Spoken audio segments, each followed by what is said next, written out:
Akuma Timpawa yes na winya Yamishira Omani paya tefua Enyanu Yafanya misroye jumana Nyami besrayen Abraya goya Yamoya muraye Ebe ya efi yanara Amabe ya efi yanara Asitrebe ya efi yanara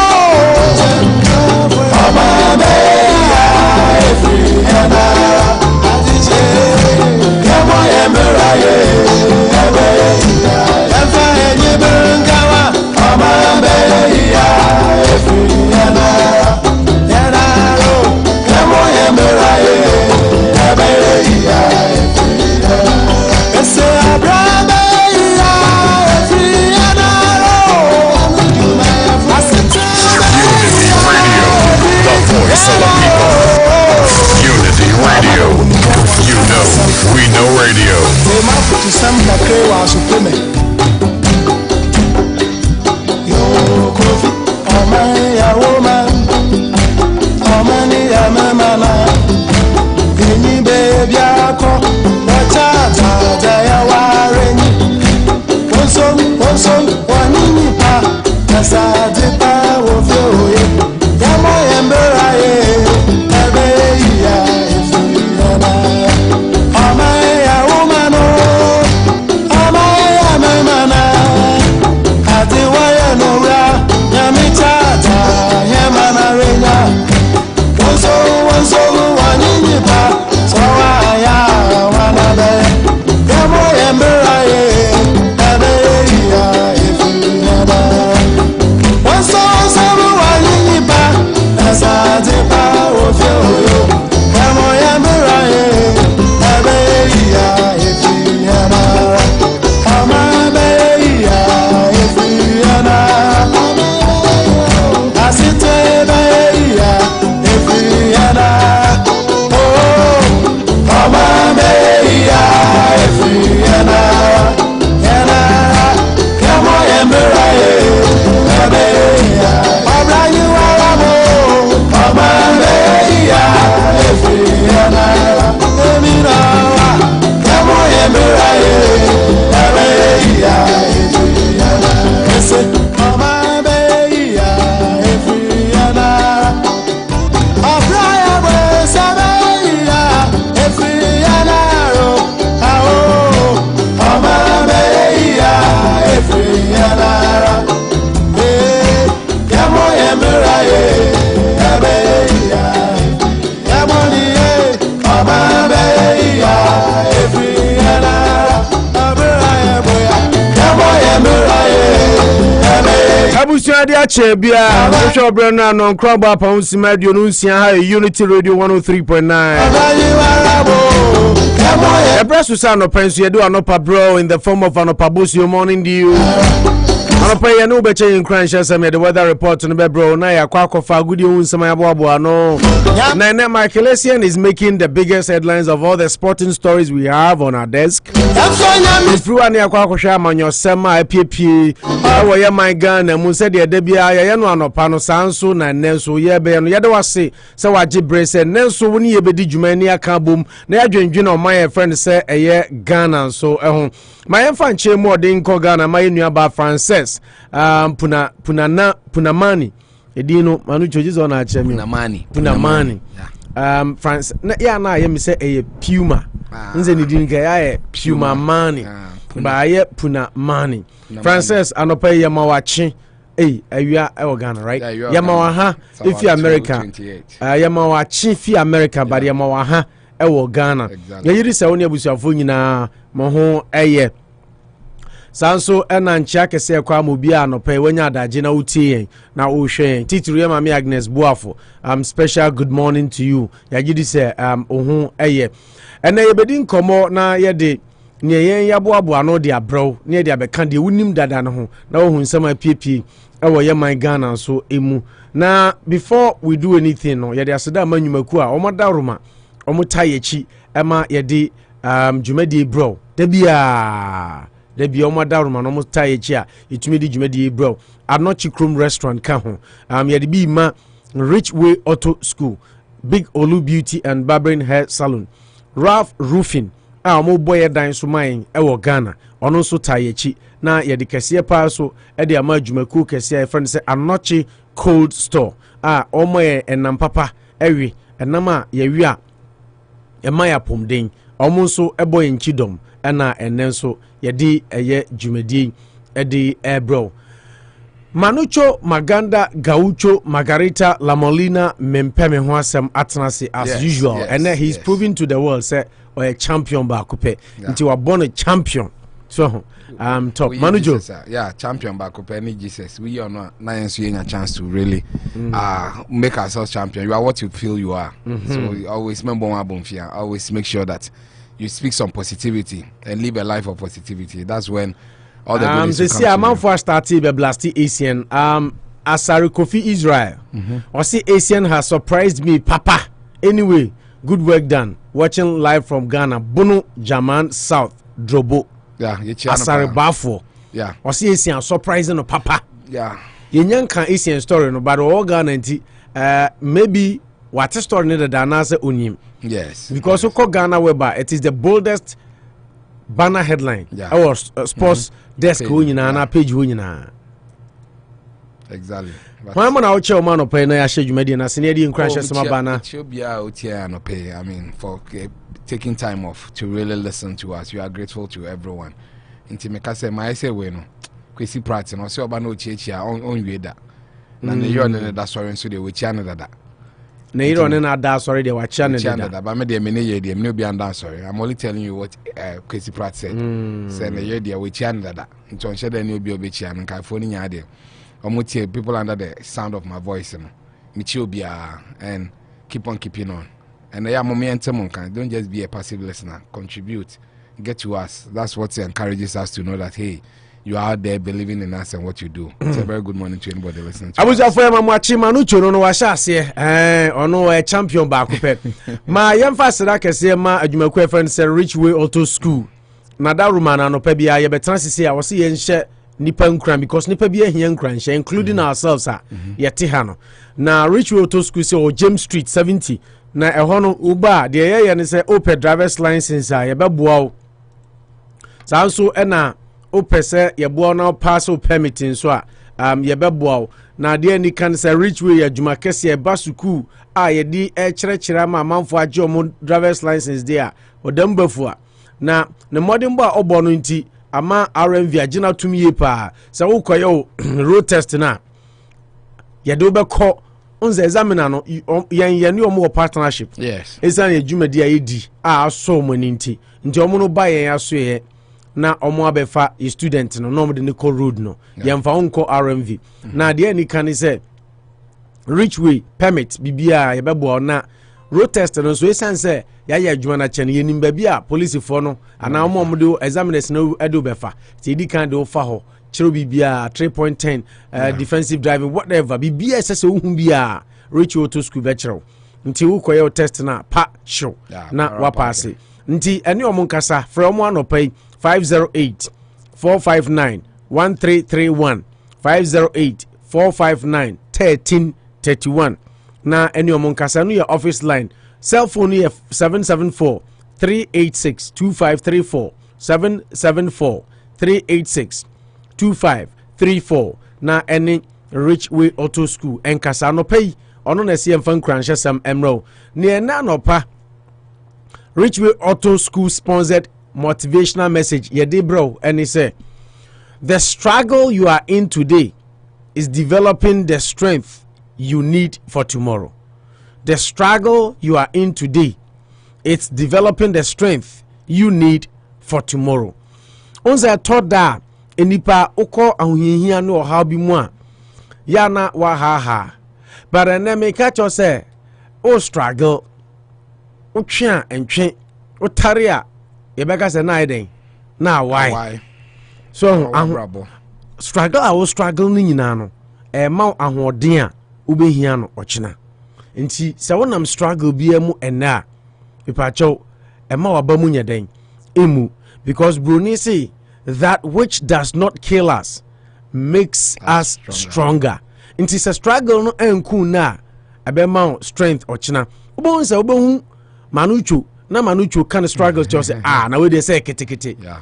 Because now you have gathered momentum and strength to encourage to talk about it, to also embolden somebody not to give up in his struggles. So until the ona munne bia no ipacho ema wabamu, because the strongest actions ebwa ema wahoden for ochina. So sometimes the best thing you can do and say onwini bebre. You don't have to think too much. You don't have to wonder. So just sometimes let the process flow work itself through. So na no bibia ebeba, just breathe and have faith that everything will work out for the best. Njene eno ne no wo che say unam struggle bi mu na kai ne hu say echina sa struggle na unamu ne no ebema ahoden pa for even better tomorrow. Yeah, do you see Manujo, quick one on that. Yeah, I like the end parts. What doesn't kill you makes you very, very strong. And like you said, I say, about America, I see people who really enjoy American life. No, what kind of story back in Ghana? What you want to say? Me catch us will be our story. No. Yeah, everybody has a story. Yeah. I mean, this world, especially you walk into me, will be our story. What will be there will be one. People have been at the verge, at the very end. But and today they tell you to glorify the Lord. And see, we say if you don't know what is bitter, you can never know appreciate what is sweet. I see a war now. What that? If you do, I like the quote. If you don't know what is bitter, you never can't appreciate what is sweet. Because how would you differentiate bitter from sweet? Yeah, well now they scheme. They be out to BMW, it's a chopper, what's a helicopter. And you want to say what chill? I say what? He said I'm chilling. It's normal. I've lived this life. But yeah, bush akosua firewood abefie na ekwan lighter na yeswe na because obi a wonu to sikem no onima dey friend struggle. Exactly. So that is how I've come to appreciate life, that your struggles will give you the strength to face tomorrow. They be say Ghana no suicide rates are low because we go through struggles. I say gold. Ndina depression na ha na ebetitis depression ni man Ghana no obi sorry ade obedi oni bi bo be crack ni brains obe nyame adom. If you want to eat, you have to plan. You have to. I used to have a friend be guy be of Germany. No a IT specialist. Solid FM on the IT guy. Okay. But actually near friend Kofi because he realized he was born on Friday. Nobody know who said white dude. Yeah, white dude. Yeah, okay. German. Yeah, okay. German national. Okay. Or who said yeah, on a Friday, we who say Ghana for day, the will be the tone no. Like na any fair, na any dent or call back. I know who send the day I the one on the calculate na see Friday. It's never no coffee. Yeah. Now, Oba Solid FM, who say radio I hear Ghana. So I will share said the Akatua city. Any say radio one rise here, brow bre. Yeah. Any the cost of living for Ghana and say radio now was center of Kumasi. Central market. Yeah. Into how people are able to manage and survive. Unmas more kind. Or say, Charlie, Ghanaians are magicians. Yeah. What's your Ghanaians are magicians. He doesn't know like how some people survive for the whole month. I don't think baby I met you. We'll be Ghana and Yasa. Not saying you always put God first before our stories because I have no idea. 90% of what you want is being provided by maybe the government into prayer topics. You don't put them in your prayer topics. But Ghana, they will buy your one moon is go. But imagine so buy your operation 1,000 Ghana cedis, 2,000. Yeah, maybe should be in Yamanabwa. Who need your obedia? Why sorry, you don't even know what to eat. Or be God will touch somebody's heart to come and help you. And then you are magicians, but the miracle are the people around us, and God being our provider every time. It's just like you said in your quote, and say just like diamond, gold. What to say was shop man? What shall now say? Wow, pearls in there, but they've gone through a refining system. They've been heated, they've been beaten, they've been polished. People will see the good works at the end of the day and glorify the Lord in heaven. Say, hey, akwa we na me hu ka before the ba me fie. O te Ghana, you be pa we nya sisi ade or fly Ghana Dubai. But let the struggles be today, so that in the end you'll be happy. Say, when you're so smooth from the start, now we do some age business struggles in the bar. You might die as a pauper or not appreciate. But once you have life and still strong, appreciate the struggles today, and tomorrow you will appreciate the goodness which will happen in your life. So that is our word of motivation. Inti, on struggle be amuna. Yes, bro. Emanim bu abem. Nana Boatin Canada. Enu abema. Yedawasi. Nana Boatin ye one person. Unity Radio. We are always proud. He's always there for us in times of need. Yeah. Yeteneswa. Na ya sorry. Yecha Canada for ni na. Wone Max Billion ne. Yeti for egu Canada ni na. Yecha muntiene. Yanu mo nkomo bebre di. Yanu mo niema bebre cha. Yesra sa o join in Facebook. Ana onso wa share video no. Na this good cause. I say and then nipa bebre pensemo a emmo mamputu emfa bompuntu ma enitie didi atemsam ni ade. Good programs need good topics. They don't want to get involved, but we have to fully push for people to get involved in the positive things in life, not always negativity, because negativity negativity and a positivity and so positivity. To join here now I share video no. It's only a word of motivation. Worcester ha and my emphasis the so what's the former Anopa. In fact, our pa and this is how the weather is going to be in Worcester. And Sauti Worcester mpacho tieni na sha no so na upia wa hu said ye obesi assess your ade afa. Enra I catch him say there was wind advisory. Unze about later in the night. Enra anajono and from out Delphia beti kuku. It was very windy. Anytime I'm from Abefa say bia so na dia won eden. Eba. Say see am no work say temperature no here 16 degrees Fahrenheit. Wow. But the real feel, it feels like -3. Wow. It feels like -3. Inti awo woman no paper said any eka no. Inti se u pia bonti am Israel sisi ho na hihye ho ye. Couple of days ago, last week I think it was Thursday, Friday, we had fantastic days. Ani eka say beautiful morning near day. Exactly. But the sun is up, but it's very cold. Very cold. It's 16 right now, and it feels like -3. Yeah. By this is the breakdown for the day, and the maximum temperature ibenya. Ayaka says, "See, akra di more shepano." 27 degrees Fahrenheit. Wow. 27 degrees cold. Fahrenheit. Yeah, and a pretty cold day. Tiupia bontia. No say 16. Maximum ibenya for the day 27. 16 only the coldest temperature in ibenya. About 11 I be around 24 degrees Fahrenheit. Inti breakdown hourly 11 a.m. by 19 by 12 21 1 p.m. About 23 2 p.m. now rising to 25. The warmest part of the day, quote and unquote, because that's going to be the maximum temperature. But it will still be cold though. About around 3 and 4 p.m. And 5 about 27 degrees Fahrenheit, and then it will drop by 2 by 26 no, by 6 p.m. now 25, 7 p.m. 24, 8 p.m. about 24. Sa kopim se biura into 24 no be stabilize it from 7 p.m. about 24 degrees Fahrenheit till we get into 12 midnight. Into that is how the day it's going to look like. Into Shannon so say and da awum and there's still wind advisory. There are still wind advisory. Say I want and from manu kiki and to bones and nano pewana from an woman a bow kiki bako. So that is how the weather looks like for the morning. Temperature Shannon Sumami. We are still in wind advisory. Tiana was Shannon so driver you're careful and our glass no one my window now and from because from a bar it me the in foot near day not necessarily in foot but don't say a bit to me the particles be a boy raw near while you control of your car into make sure and the weather no cranny temperature no cranny and your advisable cry say odo or glass so that is how the weather looks like for the rest of the day. 16 right now, but it feels like -3. Maximum for the day will be around 27 degrees Fahrenheit, and that will be around between the hours of 3 to 5 p.m. That was your weather for the morning, brought to you by Dan Auto Repairs.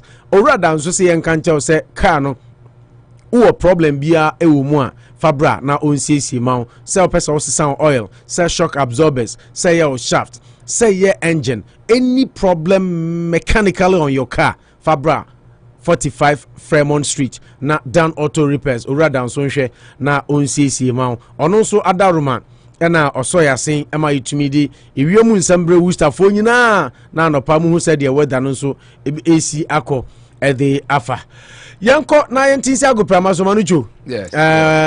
Yenyam for sports stories ni ma but obi so disappointed in this. I'm disappointed because you are also disappointed because he did not. Bafo Asare so disappointed because he did not man up. But as to his ideologies, I'm so much with it. But I'm disappointed he could not man up. You are so much with his ideologies. As for his ideologies, I'm not disappointed. It's his personal opinion. I can't. You see, I'm getting to that point. I think the hypocrisy should stop. Even having his 14 singles. Young Kwevin Bomo, Oppo, no, you down, Pobe Kononko. Let the person keep the ideologies to him or herself. You don't think now, one away in a papa. If ACN as the first Ghanaian footballer decides to support a gay writer, I mean, you can start to unfollow him, not to talk about him again. But on Nona Kukudrona when you could delete, shows that he's a coward. He should, you see, either taste deep or you drink not. I don't believe in the Bible. Say, "Memenum sakakra." Means, won't kebi. Stay in your comfort zone and be happy. But what can say? Oh, this is what we lose 1 million followers. I'm told. But if that's the case, yeah, because you come from Ghana, me more 2 followers in poor. Meaning say, because these are my ideologies. I always say that I don't hate their person. I think that. In a way, no, I sometimes feel say and I say, "Baby, how come I don't like men? You like men?" But it's your preference. But for ACN to really take that bold step and go and delete, and everybody has a right to be disappointed. But I think the disappointment comes in various angles. So, one man disappointment say the fact that ACN only a calm boy. Now, no cause about now we show in the stance to say he doesn't have a problem. Ghana, I say the man near dangerous and say. Or can say Ghana LGBT or can say LGBTQI or support and can you but can say Ghana supports equality. Now under the post, no can say he stands with the LGBTQI in Ghana. Well, we understand now. We understand now. I say he was too direct. We should have decided a bit of caution. Unity Radio. You know, we know radio. Nothing less. Lead me to my destiny. I have waited patiently. I have vision, no I believe. I know I can count. So stand up for the champions, stand up. Stand up. Okay, stand up for the champion on Unity Radio 103.9 Bosuo for Mama Chema Makwaba. And then so I da fofo Nyankopon de achen ye de yaseda kese pa e na ma otwedi ampo Nyankopon se nen so de akan ye nkwa na ho agudie hu nsama ene Anopa mo somfo Noah Opoku Jamfi aka Oppo National mabuabu no de free atifi eni atoye eni anafo nyina ena mede bremu nemum empanifo sebi se damba hyase a ehyase efrifie nti ye tenase bia ye Ghana fo na Ghana ne twa efruma na ye maame ne ye papa no mu ye Ghana tete ye Ghana ne anu fi wo Ghana ansa ne ye ba akwasi broni krom de ye ntumi nya ye man to hoda isanse Joseph abra ne nuanom ton no konkwaso mukura ne nuanom sa be pie no wo kai ba bia wo fire nti ye kwa akokai baby efire ne de Ghana agudie hu nsama ya boaboa no enne edi abremo ye wi ane aba behwe amanone nso edi a eno nso yatumi aboaboa no edi ebremo ebasa Anopa bia ye tena se wa aguprama so de agudie hu nsam ebro de a na de anochi krom aseda kese pa ema no eba ne so obedi Ghana aduane wo krom ha jollof banko ne tilapia suya bibia opedi ye Ghana aduane de is anochi krom okono high tech me pacho obetumi aba 687 Millbury Street and as I say a new location, the newest location in town, anochi krom annex me pacho I know you 2 Coast Square coast near COES baby a kanina tintin buffet wono ho and I know anochi krom wa geneteme e ho ye kama luxurious spacious e koyi pa brabedi dia didipa oba COVID-19 inti no observe protocols otaye chi ne de agudie unsam eba Anopa yi ube uti na otiri wan yefa Unity Radio ni Anopa Bosuo team ni nyina no me pacho ye baba ye big Olu beauty and Barbering hair salon Olu ene yen siesie tiri homa yen ema ye ho ye fefefa Anopa bia yetumi betena so na mo hwe live ene ne mudi nkita ho bra ne be uti ewo big Olu beauty and Barbering hair salon ye de aseda kese pa de mu ohyen so ma anochi cold store ene watayechi ene de agudie unsam ebro kane no Worcester for ne atuka na yakọ Boston ne yakọ Rhode Island na yakọ Akoto enam ewo ho nanso ene anochi cold store bae no mpacho babia dadin anochi cold store adawroma or 58 Hamilton de tien se oba ho a na waba abedi udwa wudi udwa wi a na wasan abeto unam enam bia ope bia oba anochi cold store ye ne kama ma de nika ene se fish no tenase ye friend say Pompano fish. Yes. Anochi cold store enkwani Ghana store aba abenya pompano fish ato pompano fish anu no ose tenase Ghana say pompano first yes pampana now sa no no ka che was pampana e bia na Ghana we brofo ose tina pompano fish pompano fish anu no anochi eye cold store 58 Hamilton ena ewo eho ena obenya bi ato na bibia nso atumi akonkan e de amount anochi cold store ene anochi trading omuso etayechi den ena ene yede agudi unsam ede bro omuso bra ne bedi udwa na bibia nso ntumi nkonkan ntumi mfamao sanso ne yede asira kese ema dwumaku a friend se Ralph Roofing me pa cho se nyame ayo adom na wasidan ewo Ghana na safe na obebo so a aya na waya hweyie kakra because ebinum enim edan so bom enchense no technicalities bebre wom na wanhwe ya yabeji usika di say ma 4.5 ubehu na 3.5 na omodi aya amount enu nti na make for Ralph Roofing e di amount obi aya so na hwe na edi ni wa dance no ukasa fa no with confidence me pa cho eno no nkasa udan no obekọ akohwe na wa estimate afutu obi ho a architect na say contractor ni si ya anko yi a obetufu na wa ni nyina nsana wodi nu aguso aboso fefefe di amount na nchense no color bi a probe ya ma na coating nso ensuo beto awia bebo apetampe eso mpada ene Ralph Roofing kasa ne Ghana number no pa cho Vodafone no eye 020 215 4132 020 215 4132 MTN ye 0549 315 774 0549 315 774 na any Ralph Roofing enkasa na omuso emo dan so ma na bibia ensu etumi enko enkan omu nyina ta ye chi anopai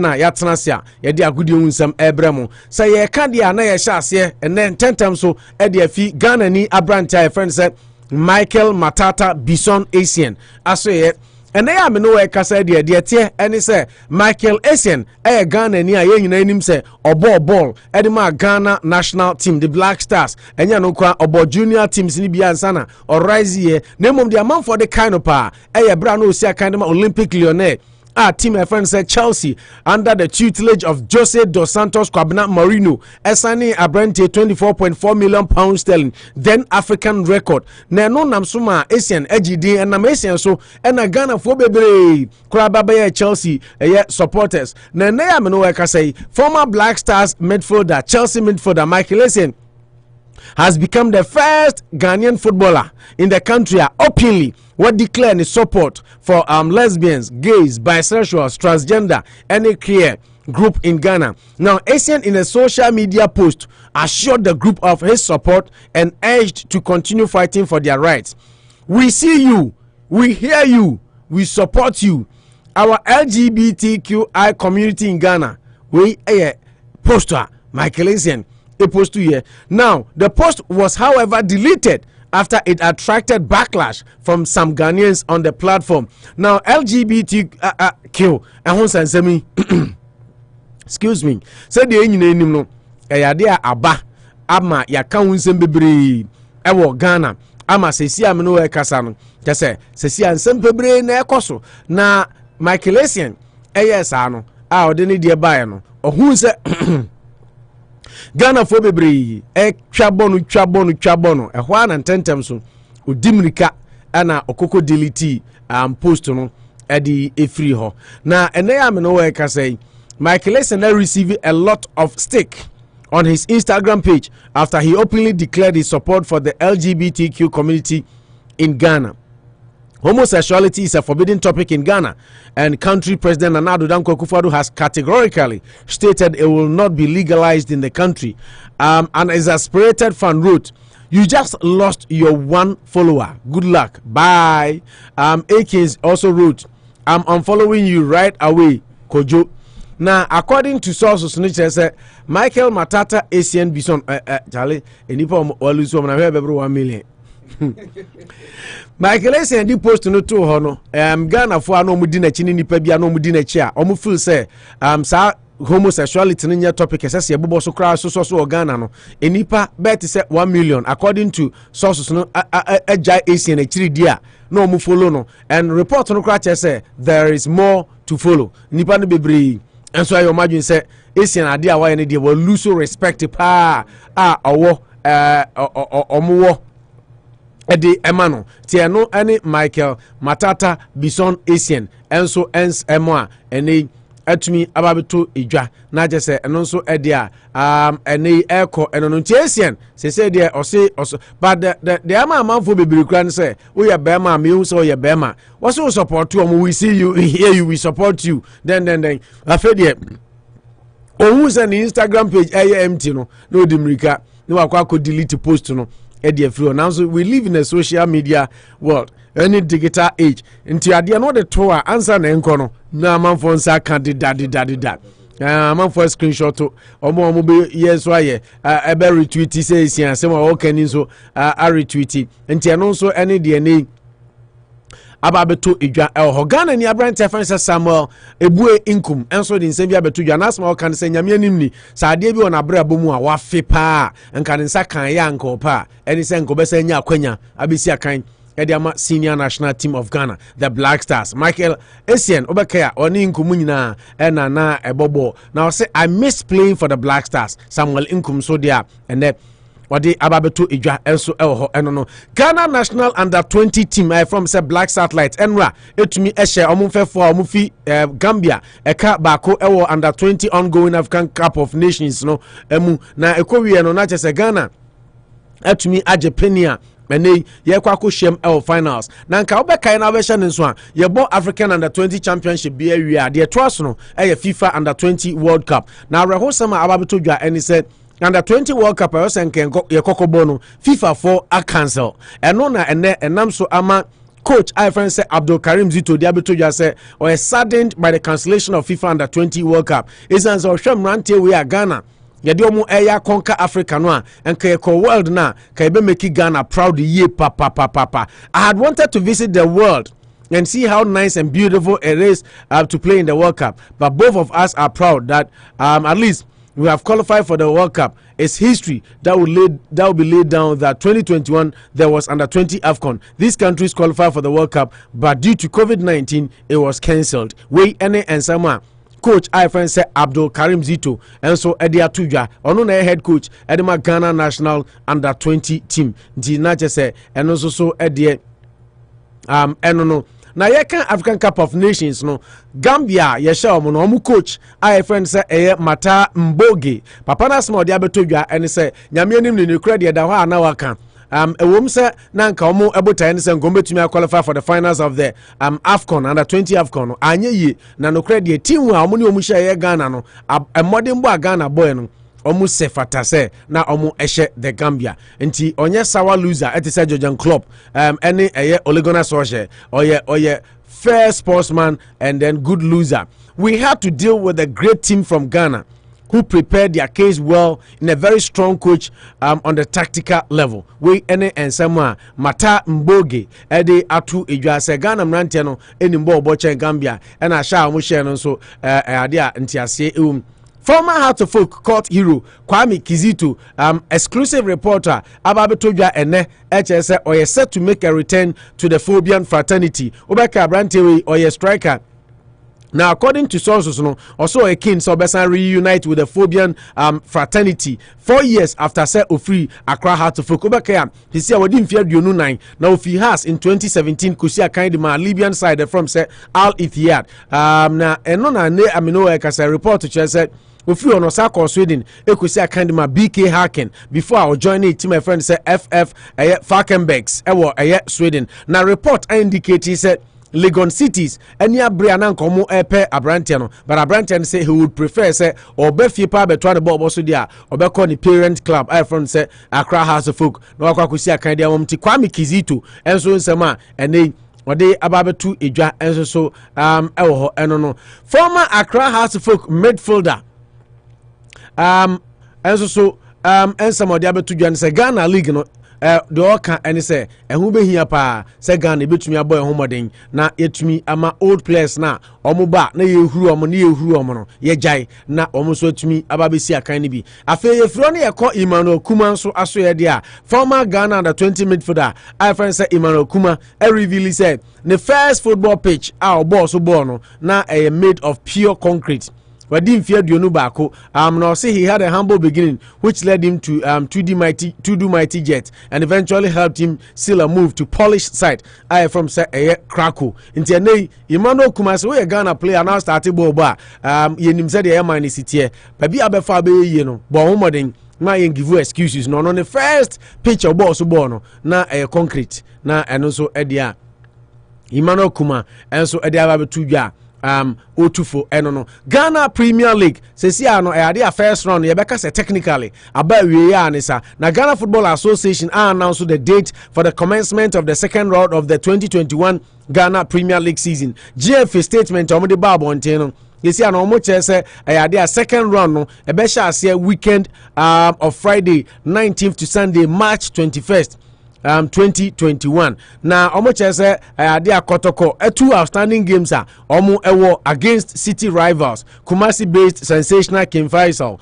any Bechem United no ade omo schedule for Wednesday March 10th ewo Hinijan any Ameya Park ewo eye Techiman enti Kotoko omo two games no ombebo ni nyina afiri ho ansana the second round of the league no so atumi ahyase omo kire se enye enonkwa chese Kotoko ebebo eye omo match no baako said medical aka no March 10th na omo san abo eye Bechem United no eye March 24th ewa Accra Sports Stadium against King Faisal nti ombebo eye Ohene Ameya Park March 10th against Bechem na omo King Faisal no March 24th ewa Accra na eno so ene nhyehyɛ a ene empanifo so e de aba betodwa nti ye boy no wi na je say second round no be hyase March 21st 2021 beginning Friday 19th to March 21st we say Ghana League ne bo no fiada memenda ne kwasiada ti say de empanifo so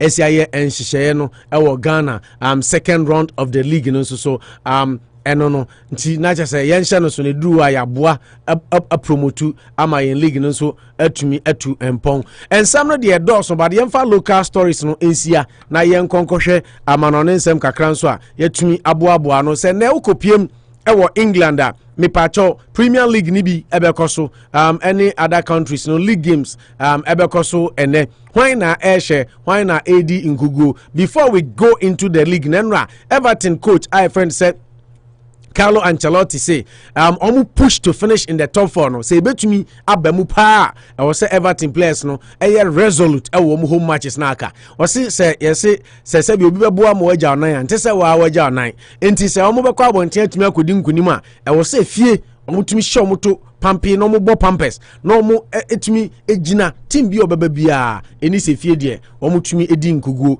now the way to dwa abra enra Everton tena fie etumi etwa Southampton eka baako a Southampton for priya omo entumi anti ukọ Spain enran so a Real Madrid Zidane jitu say in fact ni tactics and the changes oye no amfa eno na nam so ma Real Sociedad any Real Madrid e face so a Madrid etena fie etumi drop points omo any Real Sociedad ebo 1-1 Zidane came out boldly and admitted say the changes no are more team no ene nyame ya adoma Premier League America Crodium Hayen Eastern Standard Time ebo no Mensa Manchester City ene Wolverhampton Wanderers ena ebebo nti eno ne de ebekoso na akopiem ewo Italy nso a ebo eye 12:30 ewo Nkrumah SS Lazio ni Torino ena Cristiano Ronaldo led Juventus ene so any Spezia ena ebebo nti we any games nso a ekoso ko Germany dia na German Cup ena omo ebebo na chese eno no na nyame eya admo chena so Premier League no 3 games ewo ho ye ba no pa no ay de bebremo na mo hu se de nhyehyɛ no enso ebesi akọ ede afa Premier League omo ebo midweek matches na chese matches a ebekoso enso ehusem ene ede abramo no ntie ne Man City ebetumi extend omu lead at the top of the league na asembisa ochina Manchester United ne Crystal Palace nso match a obia kase ebeye kama yie pa enti ochina ne ebekoso bia no say the medical ka no ye de ebebremo na mohu na before we go anasa we bring the sporting front to a close no yenkohwe Manucho favorite segment of the sporting program eno no rumors and gossip kakra bia ekoso na yemfa eno so bi mremo sesi amene work say Britain say omo ready say befa host the whole European Championship this summer, says UK Prime Minister Boris Johnson. Chancellor Rishi Sunak is also set to announce funding for joint UK and Ireland bid to host the 2030 World Cup. Now, I'm the European Championship summer we need say omunya baby and fan kwa UK for some ready so beje and the 2030 World Cup on so many Ireland ebe so moji host to West Ham say omo person omo sign Chelsea strikers say coach I friend say Thomas Tuchel mfa more ball na no Chelsea ni United kra wa ma 18 Temi Abraham so stress Abranten why frustrated if bra coach no ebaye na West Ham United voices omo enya Abranten friend say Temi Abraham omo de omo ni be ko Arsenal so ye omo say Ghanaian born Abranten friend say Edward Nketia omo ebe ko akọ so no so munya no mbenya no na omo ato na no anye ya no Marco Brentford Abrante be a friend say Ivan Toney already 24 years into West Ham are lining up strikers omo epe in this transfer window. Spurs Tottenham looks likely to be given the opportunity to sign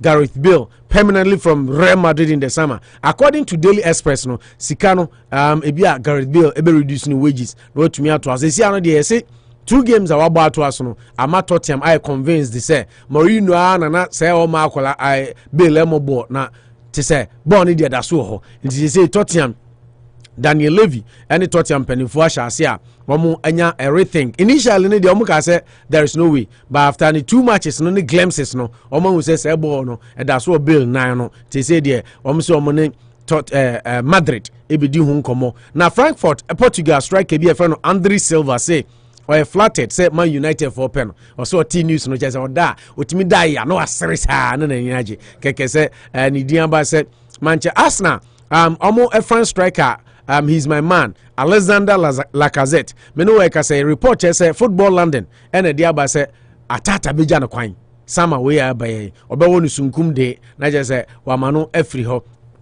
na eno so edia ababeto edwa enso eno no na Manchester United can no longer attract the world best strikers we a former legend of the club Andy Cole o say eno nwanwa yipa say as a player bi basro na ye bodin ka bon say Mbappe abai na Erling Haaland aba players in cafes no player bia basra ye petim se omokope omato Manchester ene de o se ayawre ho sem se chese Manchester unti omudin last time akra de o se na awre ho se Manchester timiko player bi ho na player na reject Manchester United inti ene and the course ne wra ho pa na eno nwanwa se Manchester entumi attract big name players. City boss Pep Guardiola say Spanish defender Eric Garcia ebe join Barcelona in the summer. Say Abranten why na you say nya dia contract no be extended with Manchester City. Na and also edia ene ababeto edwa eno no ensam ne de dos na so brain nti yemfa agudi ohun nsam ne nyina nsia na me jemu ema Manucho Maganda Gaucho Margarita La Molina mempe me ho asem na ono so emba bam kakra na afi yenkohwe what is ahead of us in the political or on the political landscape. Unity Radio 1039 kaisa Anopa bia no nkron kopim du mienu mbon pai mu American Standard Time de ye no hia na ye bieja e de ama every news make key headlines around the globe ne aboabo no ne area bro Manucho yemfa se debut ma Ralph Roofing Anochi Krum restaurant omo nyina na boy chidom ema any big olu beauty and barber hair salon and this sports break here for thank you very much yanko send all kind of my case at the end of the start here but I'll just put it down because I think it's a major one. Samuel Nkrumah, I can say of Black Stars. I mean, she saw Georgia at the age of with a grand age of 30. Georgia, no, they say, oh yeah, there, Bobo, Bobo, team didn't cry. Irami. Nasa or no, but how when I'm first. And the way, and yes, and your Major League Soccer, not just a lower tier because first tier team in Georgia. What I say? I say, MLS team. No. Yeah.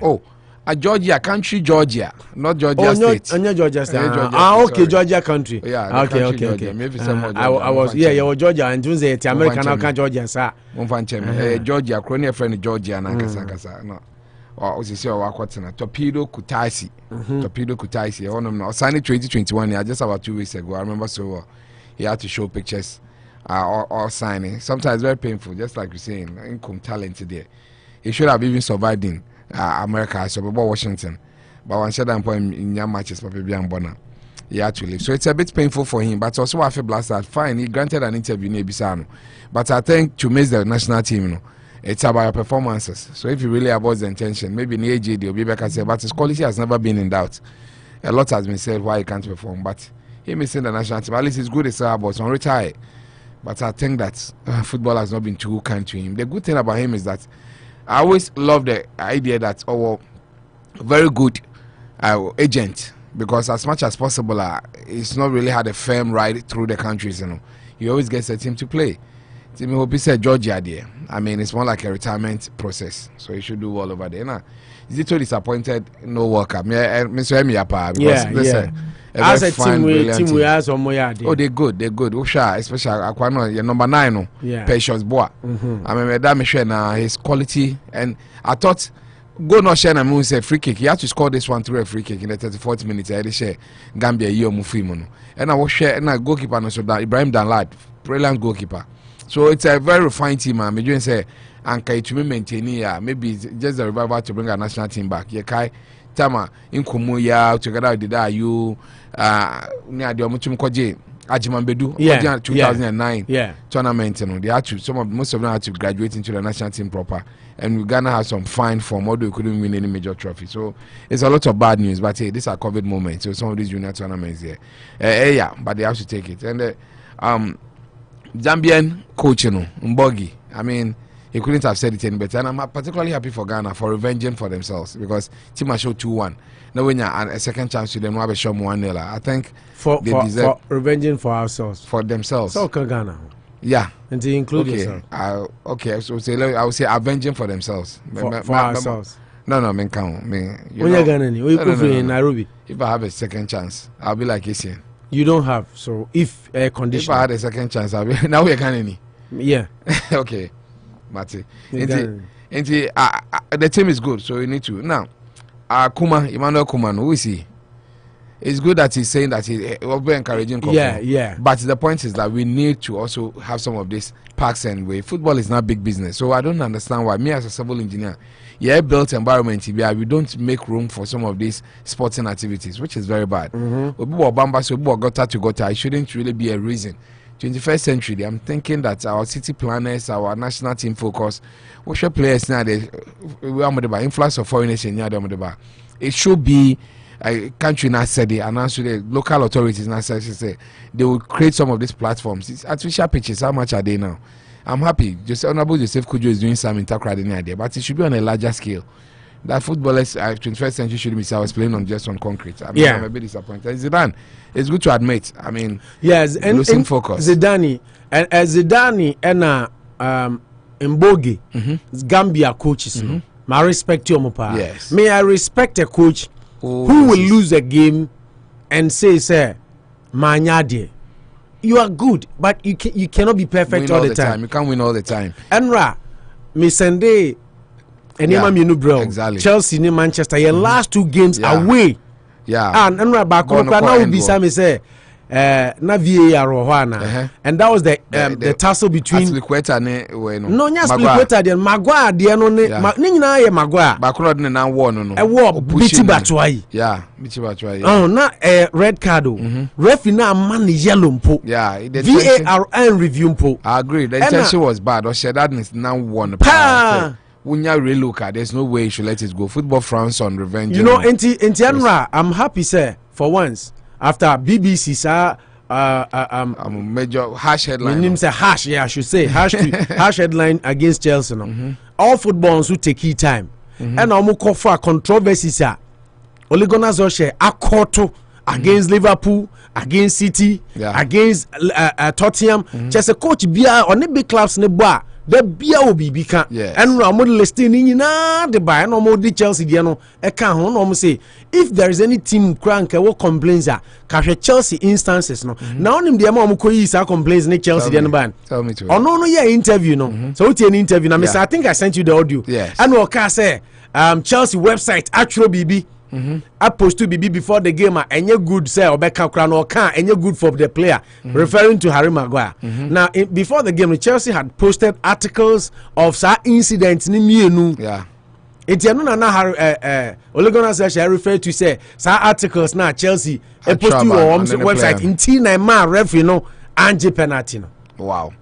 You see, I agree. It's becoming a sore loser, but you see, the English game. I know the man me club no. The English game thrives on some of these things. You a game now, you have to grant an interview, and they will ask you the controversial moment. And you're a coach, so they expect you to give a candid opinion. But I don't think say because Manchester United who are winning controversies. Even Bruno Fernandes penalty against that was Aston Villa. Otia Obinasu Bumaya J penalty Man U. Via crown show. Olegona Solskjaer say it was a clear penalty. And it's a candid opinion, normal Madia. You can say you could have said that was a mistake by the referee. You are supposed to, but the reality is that people are always biased. Professionally, they want to stay focused, but you don't expect Coach Kwawe Sancho ever pamu if it's him. But spur of the moment, I like the way you said a born Madia. They tell the truth that but you they've been cheated. Let's not run out from the fact that it is true. Some coaches are cheated and they give their minds to it. It is very true. But most of the time, they become a bit soft when it goes for them because I didn't see it. I have to watch it again. Klopp did that too. We are yet to see a coach who be like this. So it was not a penalty. Himself, Wenger has one of these records for him. Some incidents be throwing beer. Game Libium. Wenger said we beat them 1-0, and Wenger said, "Oh no, he think it we was didn't win fairly. You didn't win fairly."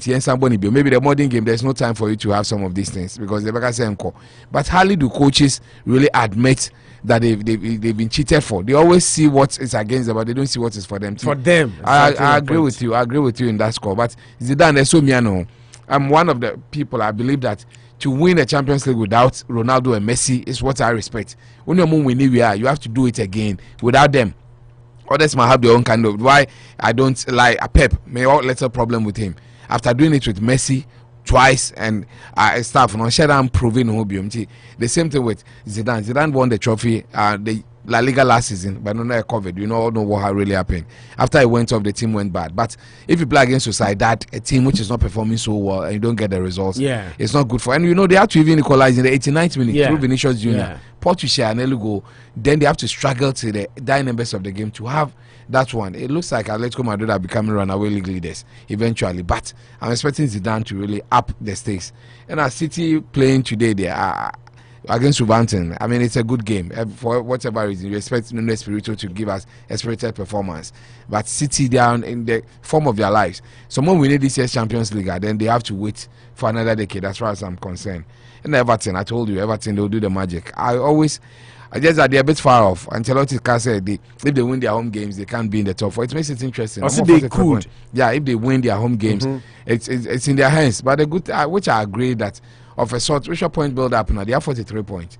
If mom were far off, 49 now. So it gives them that added way. Say whichever way, the EPL maybe runaway league leaders in City, but the top four, the top three, it will be a battle, a good battle because you have very astute, renowned tactical coaches. Really speaking in that one. Tammy Abraham. I'm thinking that early days yet. I'm only hoping that will not turn his head because he's had his own fair chance and the team is balanced. West Ham, David Moyes, he has a way of destabilizing some of these players. But not sure what's happened to Lingard now. Maybe also Miano. I think it's a wake-up call for him. So with Miano, he might lose his position. I think, sir, Timmy, a little lazy. That's what I see. Sense Trimudeu, I don't know.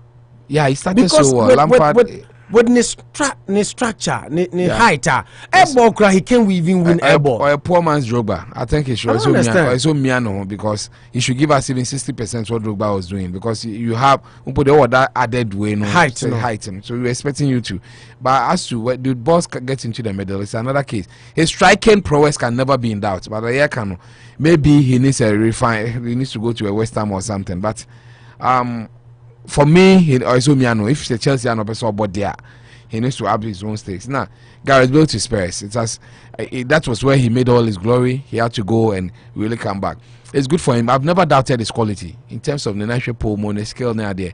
But he decides when to play. So I'm hoping that where he is now, to see that soon he'll remain together with Hurricane and himself striking for the team. It looks good for him. And like we said, 600,000 euros a week in the so I'll just about 450 nights or ball. If it develops pressure to play football again, it will be good for his confidence and everything. Because past 2 games I'm mentioned, I'm gradually seeing the old Hurricane that I saw. Daniel Levy should do good business and bring him. Final one will be like Lacazette to leave Arsenal. For Arsenal fans, it has always been coming. He has a little over a year and a half on his contract, but to keep Aubameyang, to keep Edin Ketia, it looks like a bit. Maybe where Arsenal Man City is winning the Champions League this year and not in a decade.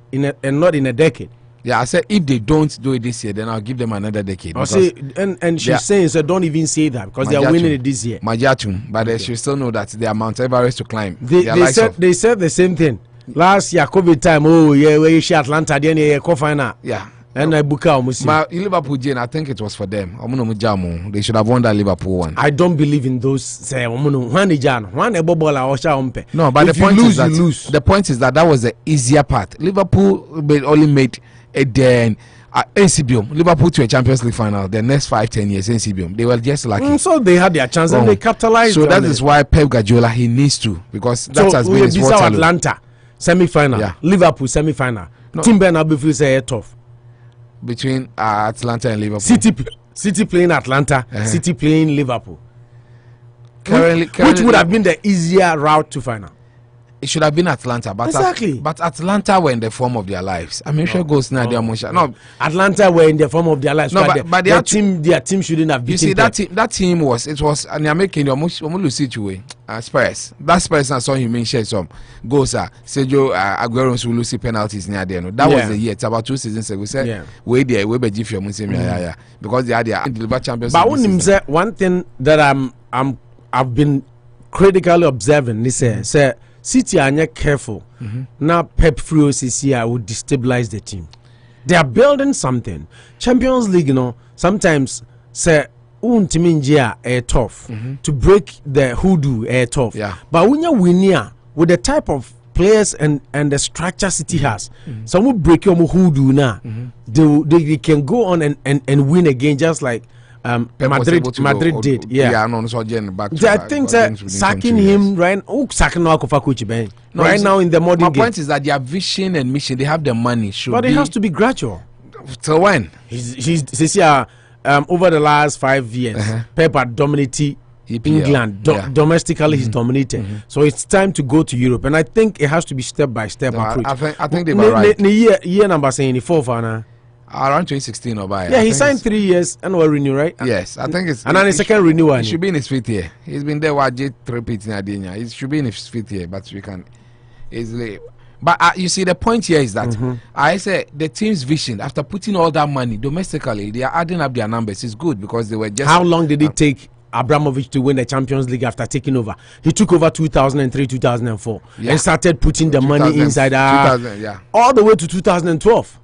Sometimes you need to no, so that shouldn't even be the standard because you can't really share City now. No. I mean, we share the bench. Last time, the bench cry was about 500. I understand, 500 million. But should that be the cause? Into my question is, who ye Pep Guardiola this year? Coach Ben Akofana Beji Champions League. My point is that Pep Guardiola, he's not cut for Champions League. What do you mean? He's won it twice. With Messi, and then a decade on with Messi, free or Messi so if you are saying Messi back, that's the point. So he Pep free Barcelona. How long has it been? It is a Messi na the trump card to winning the Champions League. And Kofi on the same Barca so can't always win. You see, Chelsea is bigger than Arsenal. Why? Because of one Champions League.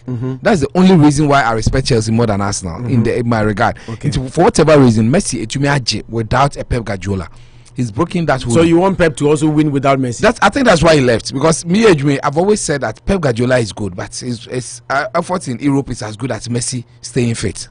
Messi is good. I don't know my money chance kakra because even Messi, people feel she did a coach like say Alex Ferguson G in all this say 22.5 years and he spent 26 years. 26 years. Oh man, you. Yeah, 26. What you just do? You see, because Pep has, even if let's say he's in his 5th year. Pep, you see, when you read and a Pep dominance domestically, no, it's a match to Fergie in the early years. You see, the point here is that Ferguson book, when you are ready, Ferguson had a 10,000 hour cycle. Ferguson believed that if you do the same thing over and again for 10 years, you should peak. And the truth is that Ocean team no use now. So be the 17 by 27 years, so I saw G trophy, and now you're the best in the world. The 10,000 hour rule. We had the same thing over time.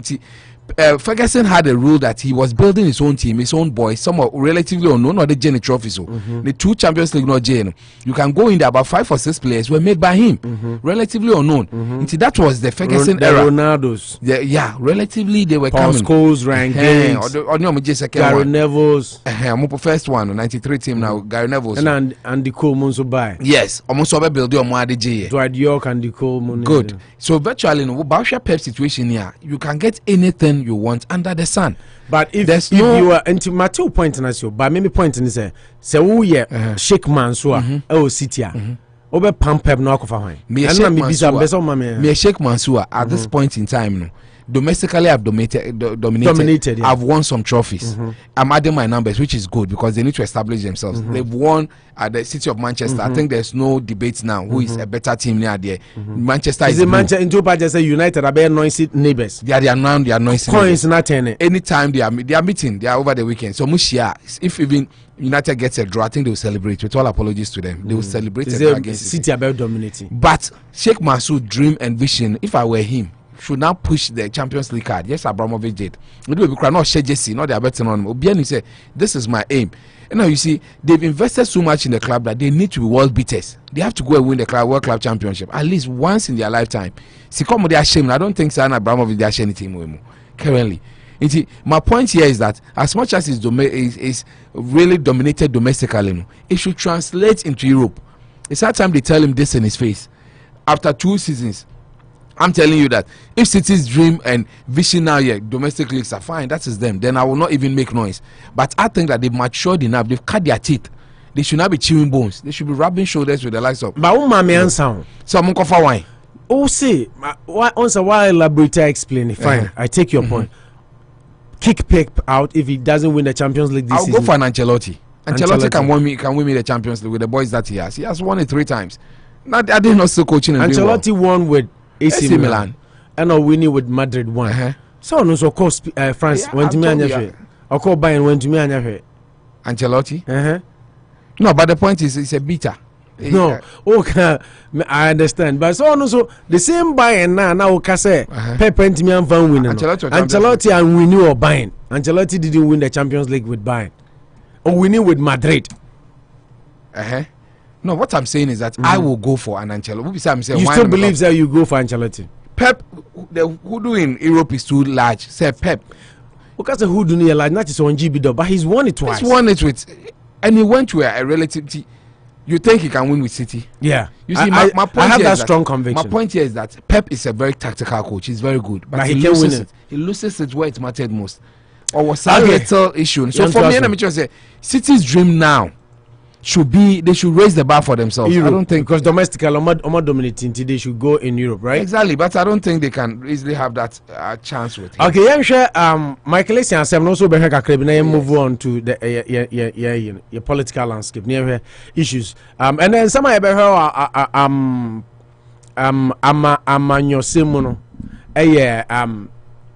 Manucho, I was just talking to you some few days ago. Meaning say if you don't know, now make us say MPP is it not too early for factions to begin to emerge? Alan Charamatin, Bawumia, but it seems it's gathering momentum. And yeah, Baba Beshe a crew be from a CITEG. Yeah. Omwa Babontin say it's Alan's time. Yeah. Last week Wednesday, a crew so from a northern group. Yes. And so they say Bawumia is the best. Until the tension has begun. Yeah. The factions are forming within the MPP. Yes. Is it healthy? We'll be looking at the 2 stories. The way can it, the way can. Now you compare. Bima making reference to Akufo-Addo as some catcher Akufo in 2008. Yeah.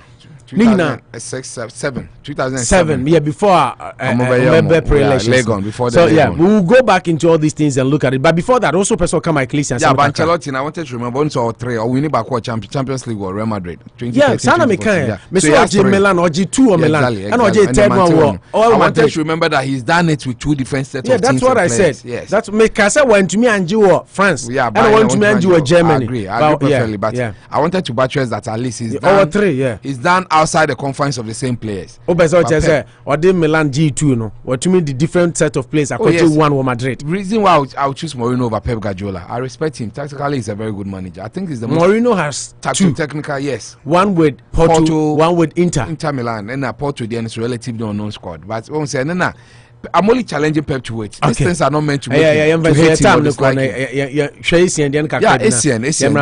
I think I started it. Where I'm disappointed in him because he couldn't be his own man. I wish I could get him say, I didn't know delity here. Because you should have known the territories that you were entering. Maybe they are not too direct. It is about money now we can't money they do it. They show where they stand in this, but they are not. If they are, it's in their closet. But this is where they stand in this one, that they believe in equality. Into SN, if you've really gone to put on Instagram this thing, I expect you to stand by it. But you decide to really take it off because somebody somewhere tells you that you've lost a follower in me. Into Wakumetu. Then you see, you become a poodle. You become a chihuahua. But on says celebrate any icon. As I said, you common moral laws, and so I say what Ghana and I say when. Because Ghana, Nkrumah. Nkrumah, Idris Elba Mom say they support gay rights. No. Nkrumah no Okano. You always talk say a liberal country. So say we celebrate what Ghana use common. No. We are talking about Ghana, but has still a morality here, Juma, in terms of abuse. I'm saying that because then you trying to say your mom they believe they are not using common sense or moral laws. That is not a moral issue in America now. So that's why I said let's stay in the Americans so morality or sometimes you don't understand me. So let's stay in the village and discuss. Let's not come to the city. Villages. Let's stay. The world is a global village. No, my point is America your moral laws were exactly. Moral laws no. The fact that gay in Kahona and I say be feel say now gay is not any gay is like polygamy. Yeah, any strange topic anymore because the Supreme Court are passing mra. Obia to me ye no. Ntibia obi support to her. And now even still I be more I'm even told Trump can say you can't marry. They can do their stuff, but some gay marriages in the No, he campaigns about become. But when to me so they are still married. Yeah. Oh, okay. Yeah, because it's still in the law. No, someone educated me that Trump was able to do something about it. No, he couldn't do anything. He couldn't. Opa is there for you to say research there. You can find it out. Trump said he campaigned. So it was one of the reasons that na Christopher Bibri etanachi to man say so exactly so obey reverses our Supreme Court ruling no way you gayism nefre but when to me and I think want to me sign executive no you can because idea Supreme Court you can use executive you have to still use the court. If it was executive order anka sanka Biden kon seki Supreme Court Barack. Okay. Yeah, you can do any bibia na betuma. Oh yeah, form of education. But maybe one could argue say because my mina odi animu ma omojigi ono na judge na owu ya replace no. Oh okay. Until one would have thought say bianca ka Trump winning this time there and go between the assembly sign Supreme Court. Yeah, not for the case because they see I 6-3 but Chief John Roberts can one 5-4 so he could have gone back and win. Yeah. What so winning Bianca maybe there were chances. Yeah, because time now they take you over no or the crowd maybe he would have lost. Yeah. Because now still no liberal judges no outnumber but bias what me appointed Supreme Court. And see that maybe that was the entire one to me anya maybe one can argue say be a winner.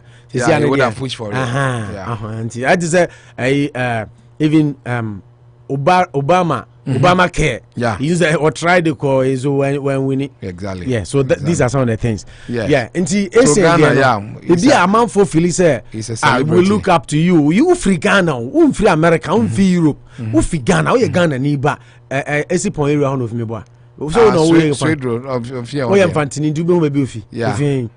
I knew he was in Sweden, not a Sweden boy. You have to tell your gun and you back boy and yes, abrutra. I don't just say the abrutra for you culturally, no, very few cultures, values, moral laws. I'm for look up to you. Until Unjindi say, people be disappointed. Until maybe he had a second thought and say, my am from so because of baby I'm free. I'm not for looking up to me and your moral laws are sadi we moreover on penny crab cancer say I deal with yin to me unim say bia that might have gotten into his thinking. And now Ukraine can say Sebianko can support to gay rights internationally crank and house or sheda specifies Ghana. Yeah, I think that is where he goofed a little because it's very controversial and contentious in Ghana now. You don't really enter those realms. And I say a player, I say, I'm on for Penasem Papa. I'm telling you, oh, good. Also, I'll tell you the word goodwill. Yeah, goodwill. Also, Stephen Appiah goodwill, but ACM because of his calm nature. Now on Kasa, until say, only kwesi Appiah Brazils and some buy Derek Boat in the season. But Derek was very controversial man. Black Star Crow and Shadan excel. But they are not when he pick your Pamon Mekai Mali. Was in Mali 2002 or so. Yeah, Pamon only a day. Now Sami Kufo was also controversial. But Asian during his peak, when he even became the most expensive African signing, it was a bit not committed, but prior was Ghana. I saw crime 2010 before the World Cup. I saw crime Bompire. He has a good will of Ghanaians. Yeah, and for him to have come out boldly and say, yes, support to gayism in Ghana. Yeah, I think that's very good. But the point here is that in all this, you should have your convictions. I don't know. I'll say Ghana supports equality. He feels that there should be equality before the law. We shouldn't really go harming them because we feel they are. But nobody's harming them. Unze hokrana ma ebimu blasti nanado. Say adiana say no munim hu bi. Na say amanfo ye de no mo be kasa because nipa na o han dan no. Okwaji ni sika odan wura ho. Nti say ade na illegal say the IGP be kan wura na. Adan na nipa no kro ye ade in the first place no. Emra na nche no question no. He has the impetus to go down because Jimmy. But the issue here is that more victimized you get a chance to see them on screens in there. But we can't talk about what we don't know. Oh no, but me, I know some people have been victimized. I personally know. Now when you say it's not done in broad daylight. That is the bad news with it.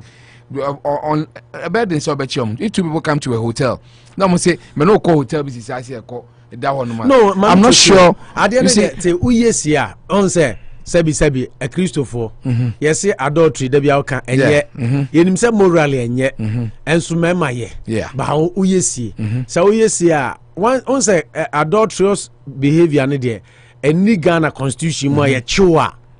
Ye be jailu and law no would deal unless with you do bigamy. And wow marital laws. Bigamy, we are bigamy so they be jailu. Oh no yere. And now no yere busu for and whatever. Now no crew and a issue. So what I say. But when there gayism na legal in Ghana. It's an illegality. It's an illegality. And it's a okoko ye na ye no kokom na ye nchiwa. You good. I know they say enchill. Say enchill, they enchill. But maybe point man for reason said this guy has opened an office and declared said this is what he's doing. He did not declare. He was caught. He was doing it under cover of darkness. It was cover because they post. Manu, are they undercover? Yeah. How dare you post stuff of what you've done in Ghana? Post to you. Say this. A new office has been launched. Post to you. They posted pictures of what they did. This is news to me. Yeah, they posted. They had a tip off. No. But by posting, I saw their post online. Post to you. Launch office New Year. Meaning say, be Australian embassy for no name. They say AU for no said. And the European Union. A new office has been yes, but they were not. They were not showing. Who were European Union, Ekobi, Australian. Yeah, one of Kubolo. No, yeah, they were all there. And post to say a new LGBT right, a new LGBT office has been opened in Accra, Ghana.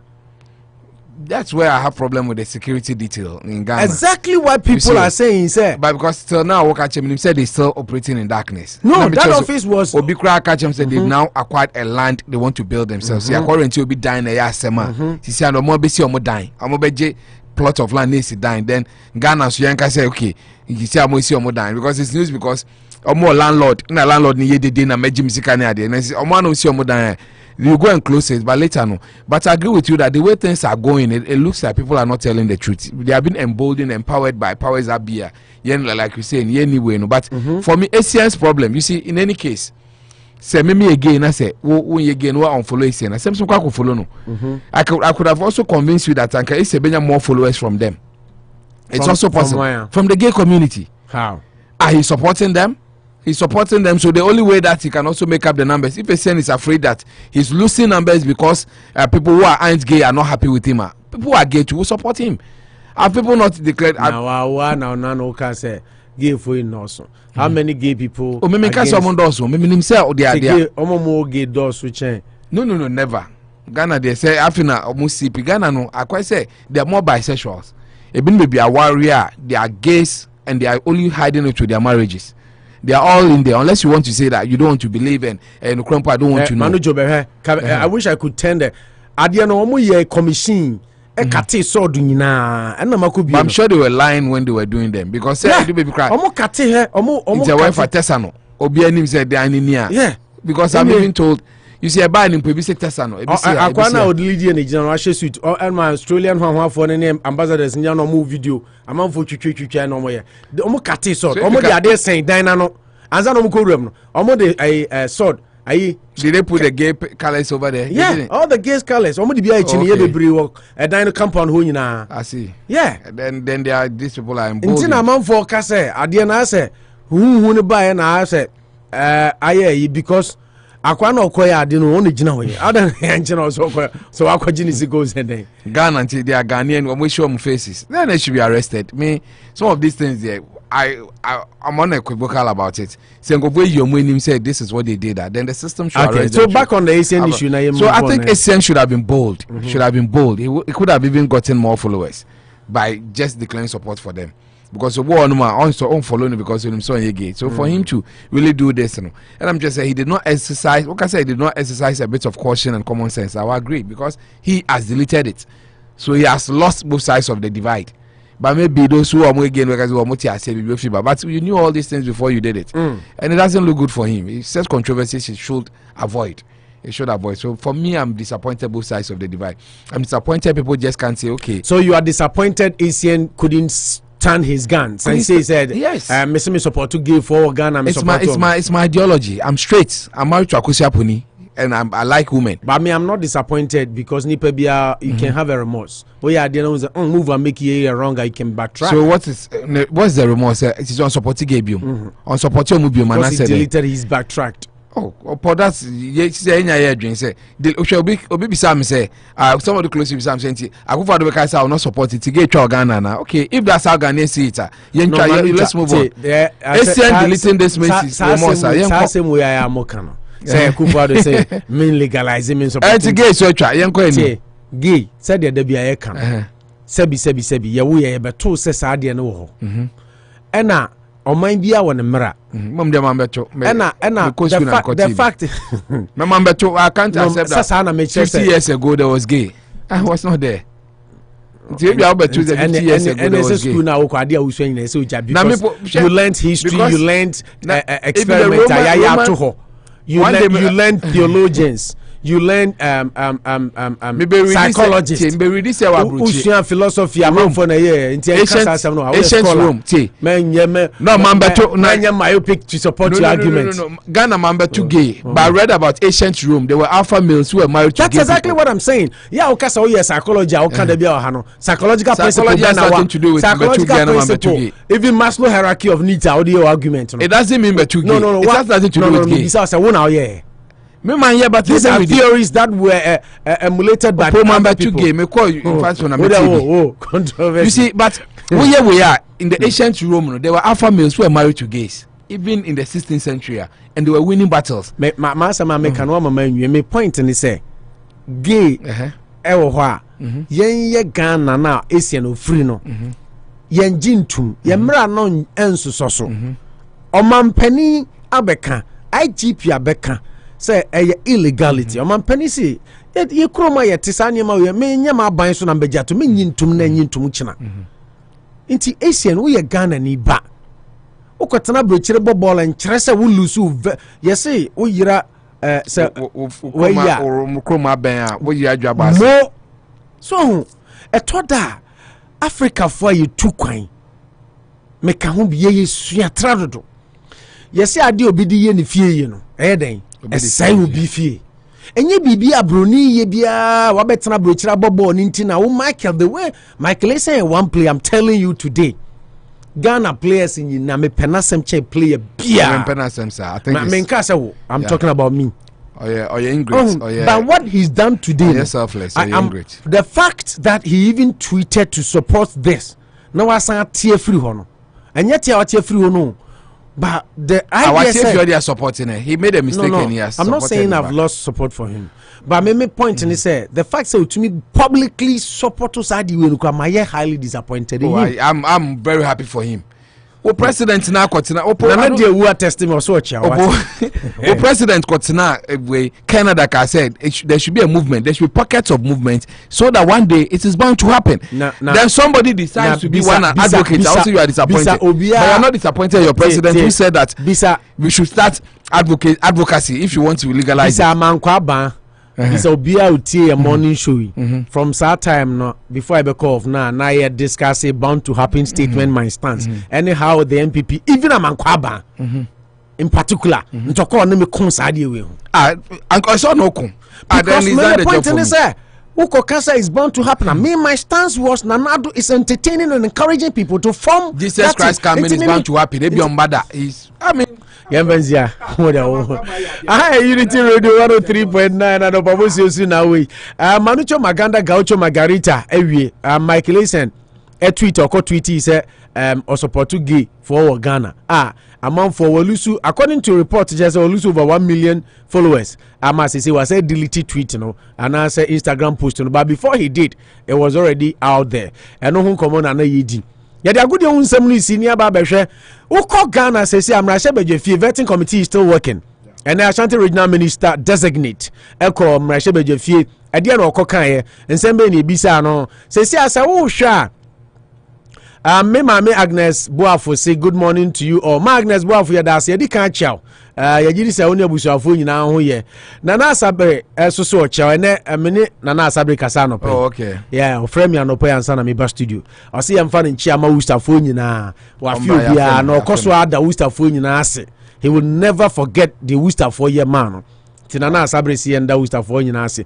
Enzama ye behwe no Nana do danko Akufo-Addo ministers a wa pa omo no emu mako enso eho abasem ana say enwotwe 8 people now miensa de vetting committee na anyu omo antum ena enum de omo say omo defer because one ebi mo high so omo particulars omo de buy na enye tiam so omo kofa from ra ebi mu so answers omo de buy to say Hawa Koomson yes fresh farming. There's also a nim de bia wo ministry na yede na iko no ho. Ye the details ni reasons a vetting committee no e the rejection be mamo na ya baba mu. Kojo Oppong Nkrumah enra na ye ka no ho asem wo ha. Omso abetwa ntro. Actual committee no under oath. Yes. Wa form media we bia ono ono na ye biggest shareholder na yiri ye penny wo mi ade ni nua nso din da so omo bisa na so onim ho hwe enya ne dia Manase nso ko Manase Azuri nso so sama MPP for supposedly that is how the story comes yes okoka yes militia no and MPP for penabono pena kuno he was under severe threat foundation media foundation from saying media foundation for West Africa and I know but one of the groups now my former Ghana no and I didn't join a call South Africa Kojo Oppong Nkrumah eko kan say and also no nim ho hwe ema say no so oboa watwantro reasons makuma miensa ni nyina no de aba na ye de ho sam e de bebro enipa enwotwe so far no minority no I reject Kojo Oppong Nkrumah Media Foundation for West Africa and American Professor Kwame Kekeri Media Foundation for West Africa and the Oma rejected 5 Oma defer 5 no rejected 3 Kojo Oppong Nkrumah Afriyie Akoto and Hawa Koomson and Oma defer 5 reasons have been given. Yabeko a parliamentary correspondent Emmanuel Akoleho na any DNTS see the question what does this mean? Being rejected by the committee and yet say committee chairman Ababontin say committee need the locals to reject appointees. And the Kokuba Konso Chirim say committee need kwan so mu cast or reject you be. Name I think that the main house no will vote on them. And also yebehwe na nado dan Akufo-Addo ko vaccine and right be di hu nkomo ebi mo say nsuo ena nurse for ashada dia won nado e dey be there Ghana for and the Ghana Medical Association ababontin and also yebehwe na election petition so verdict is looming on Thursday. Now I say don't ketia say keep calm, we will rate Jean Mensa's EC or EC of biases. And only say don't ketia now kwesi practice say ada na peace council for so say verdict be ayen to me and also connected to that particular story. These are issues and ya be bobo ho na ya hwe ne sibre na ye wi a ye gya ade no de adwuma de ndi amon na so do adwenkyere e de aba manucho yen sha ase na before no yen hese betimi aton ade ba ku bia so exactly ye wi na afi ya transition we are transition from sports to politics. Abreche brabo and afem o. Se na be obenya driver's license kra and afem. Me ba America ma try so en fada. Ani eye no kure abroche brabo na afem nti na me kanfo Richway Auto School adiama no. E ho de unya pie ma en hyehyɛ ne nyoma adi agu akwamti onua driver's license.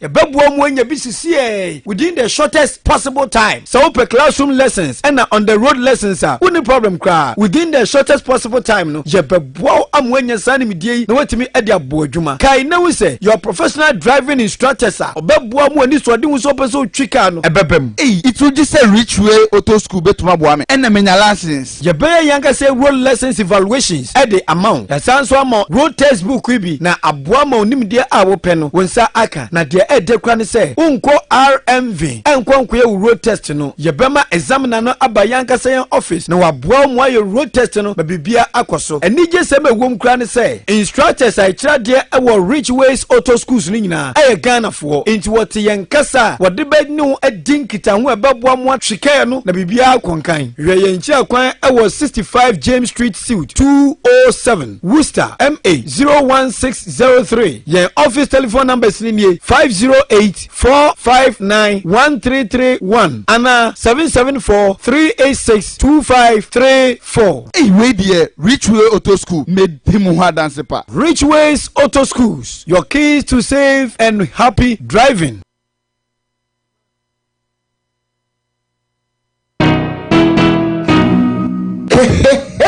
Oh la la! Mr. this year, Muntie me na media di asem denam. Se de ni mo chi trading dada. Se Ghana ne mapapa nyina fie ni ho no. Saa no di costo yin so abreye. A ubenya all your frozen products. Me kala meja dia ye wo fish ahodo nyina bi. Ebi ne tilapia, kruka, red fish, golden papano, mackerel, and fish ahodo nyina. Anochi costo obema opanchi na buganam. Ene na twina ma anu so e depa. Me cha fresh one pa. Enteka bia ye ni bianso ubenya bi anochi store. This is said, I confirm open chicken thigh, chicken legs, akukwa ni mwani nyina. I'm not trading. Ebe mo kama pa anusu de. Open take it to ubenya bi ho open take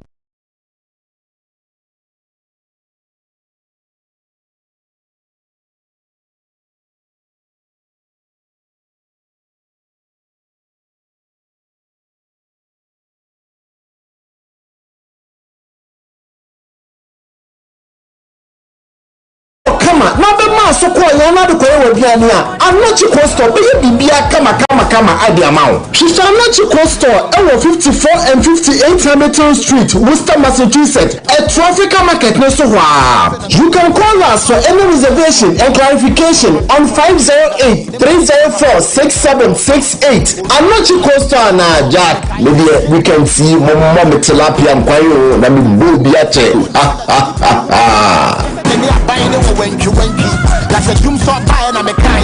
Unity Radio.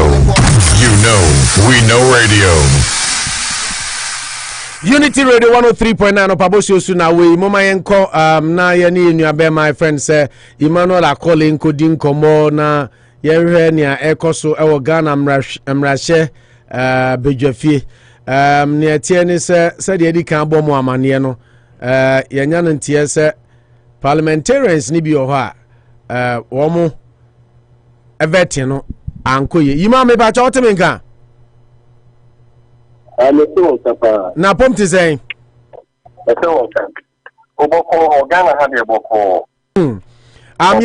Zeze de wadwuma sorry Ghana mrahye bedwafie nim se na nado appointees no vetting committee egusu a omo toto omo ano na fire firm ya say appointees makoma miensa ya reject omo Kojo Oppong Nkrumah Afriyie Akoto ni Hawa Koomson chiremu kakra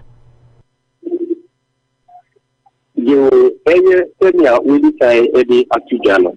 So ena Tuja ewo media house media Tuja ewo online publication email. Na na unofficial report.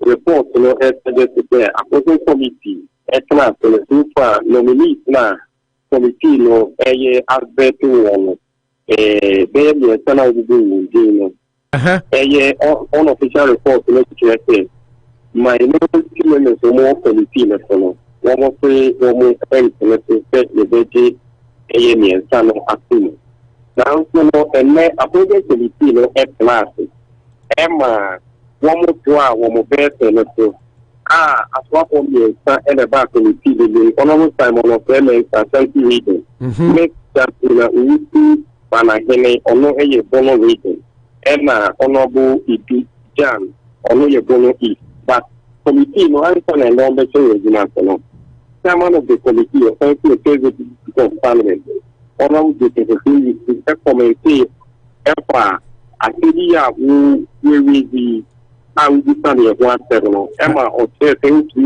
the council say idea me ande report na me no ebo we ko me ni anje ho kra ita no so say committee so man bia say on to ke bi enchire ndofo ni pamie so bi won ni committee no mo yi ma bo committee no so bia say on to ke bi and he's the chairman me break papa ewo and semna 4 out it's on the report one confirm report na e ba out amu die di say ono na ode information no ebe to particular media house to report yi ni speaker chairman kasa na committee chairman kasa no wan so da mo die di ewo committee le wona wọ́n think ìfọ́tò ìgbésí àtẹ́bàmí ìkéde ẹ̀kọ́ máa ń mú un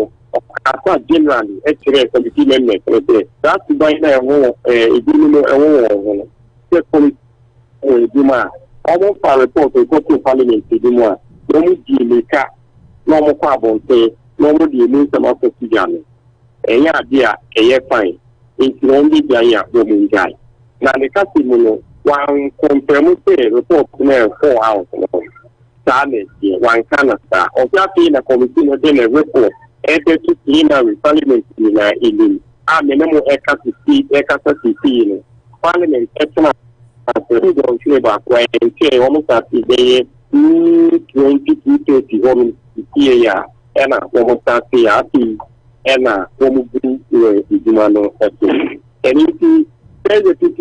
and minority leader no having a sorry on also many and a past the appointment committee normal control normal from report and parliament no problem normal report and another about say also no say appointment committee one more use no boom yan say and a minority member and I do report at and majority members and so another minority members and the report in conclusion and a majority for editing or say or man or yenata a appointment committee only na ye will be my book meeting by another what the own compare upon a year almost no that's fine wɔn wɔ committee no so a wɔn yɛ saa no wɔn enyae esan sɛ ati na committee no de wɔn report ɛɛba nti di sa mi di fa nipa mmiɛnsa na ɔbɔ wɔn den na dia ɛnɛ latest pa na mɛmɛ ka kyerɛ wɔn a chairman of the committee on security ɛne minority leader wɔn aka nti deɛ wɔn ka na akɔyɛ sɛ saa report ɛɛba ahɔ no yɛntumi mfa yɛn ho nto so until the report no ɛbɛba parliament plenary na afei officially no ɛni sɛ ɛbi ti okay okay na yimama me misa o say ye wa ha isa omo ye veti na obi ko a owie ya bi a report no kra nyanko ya we get a sense that the person has been confirmed and as approved then amasa report we ba bonten because Osha reporter even Peace FM online carry Ghana Web or My Joy online all the reputable websites in Ghana obi also cite reasons omo de in fact minister designated ministers and as appointees near makuma akunwotwe and say three there a flat rejection and a 5 a suspended pending further investigations now omo de a summary of reasons for decisions by the NDC caucus on the appointment committee March 2021 reject list. Into Hawa Koomson, obviously the minister designated for fisheries, agriculture development could not provide convincing grounds for the shooting incident during the voter registration exercise in Kaswa on 20th July 2020. Even though we acknowledge her belated apology for her recklessly dangerous conduct. And almost another one come home, but I'm just reading samples. Dr. Afriyie Akoto, and also so almost say he was untruthful under the oath about his directive ordering Gapoha to issue a license to Fruit Terminal Company Limited and how his actions could lead to a US 50 million judgment debt. And also so in some brain almost say under the oath, you know, one can create circumstances leading to the abrogation of fruit and export terminal contract. And also Kojo Oppong Nkrumah so almost say also so chantro under the oath. Ninginani say friends he has an association with MX24 TV. Owned and managed by Neyere. Ninua Bema Kwabna Oppong Nkrumah and so serve as shareholder / trustee. And if these reports are not true, and as I to me Juma, how then do the minority caucus come out and give us detailed reasons as to why these people have been rejected? Now again, me person your listeners need from my who say so because vetting, does the vetting committee has the power to reject a candidate and I say an appointee? You send a thing. The nominee be back on the na uyi na opa. They only 20 committee no aye they 10 or they 10 or they as well report to parliament. 10 now or more yet. Report no much committee no educate recommendation. The council committee no have to 5 and after 6 and after 7. And our man rejected 1 and now 2 and now 3. They don't have the power to approve. Okay. But they have been mandated to get the nominees and make recommendations. Okay. Almost a parliament, a agency, a party, a baby, telephone to and I say, they make recommendations. Normally, are there to a year who out in this issue, we here. Yes, we start a woman someone rejected 3 and 5 they have been put on do and so say certain clarification about them in the lead. And I said the act have almost baby almost any recommendations. If you move from your teaching anymore, labor. Yeah. It can exercise the CITEG. A political committee report on it. Teaching formal atmosphere and then almost buy after 3 weeks breaking. Almost a chance to consider the committee a report. You PhD demo a minimum cafe, maybe a report demo. Maybe almost the first report. Okay. The new terminal, I think officially, back out. Now, I know what here. The media house is concerned such a report in media officially. And okay. But here, members living analytics to new content the actual report from there. I think no more the battle of who house in. Okay. I think your point is well made. But Imama me misa we na chire muma ye tie for no say wa bruchi nti chire procedure na ya na boa because udi onim de Safen Ado afide na 12 Unity Radio 1039 Anopa Bosuo so na we ye ne ye parliamentary correspondent ono na san eye adwuma ma UTV ye adwuma ma Peace FM Hello FM OK FM Despite Media in short Emmanuel Akole wa bin ye pa wo mra hye bedwefie entoto ye nhyehyeye ene ho amane bomu ono na ye ne no eka say yimama me misa say obi ba vetting committee nanim na say vetting committee ni wie na ye the recommendation no koma parliament what will be the next yem fan say ye the Oppong national aba for Minister of Communication na ya vetting me awie na report no kodru main house and floor no na recommendation is say metwa ntro mendi no kre into the committee recommends say I should not be given the designated ministry and appointment no again house no what will be the next step for the house? Okay, we 23 committee no no na me family chamber demo for parliament name committee name no the committee ni we juma what can I say nominee responses to question against the I say your minority forward to say only 26 number no year equal nominee say the responses to say na India majority of the members of the committee no but it's only 25 na say and I say what the 25 15 say nominee do we can no back to you or no man person for five so and no yes strong ground you get qualify no we no yending a fight of India the point is be answer ya so yeah na 15 say na say 10 na say the yemen 15 for no yaje ono no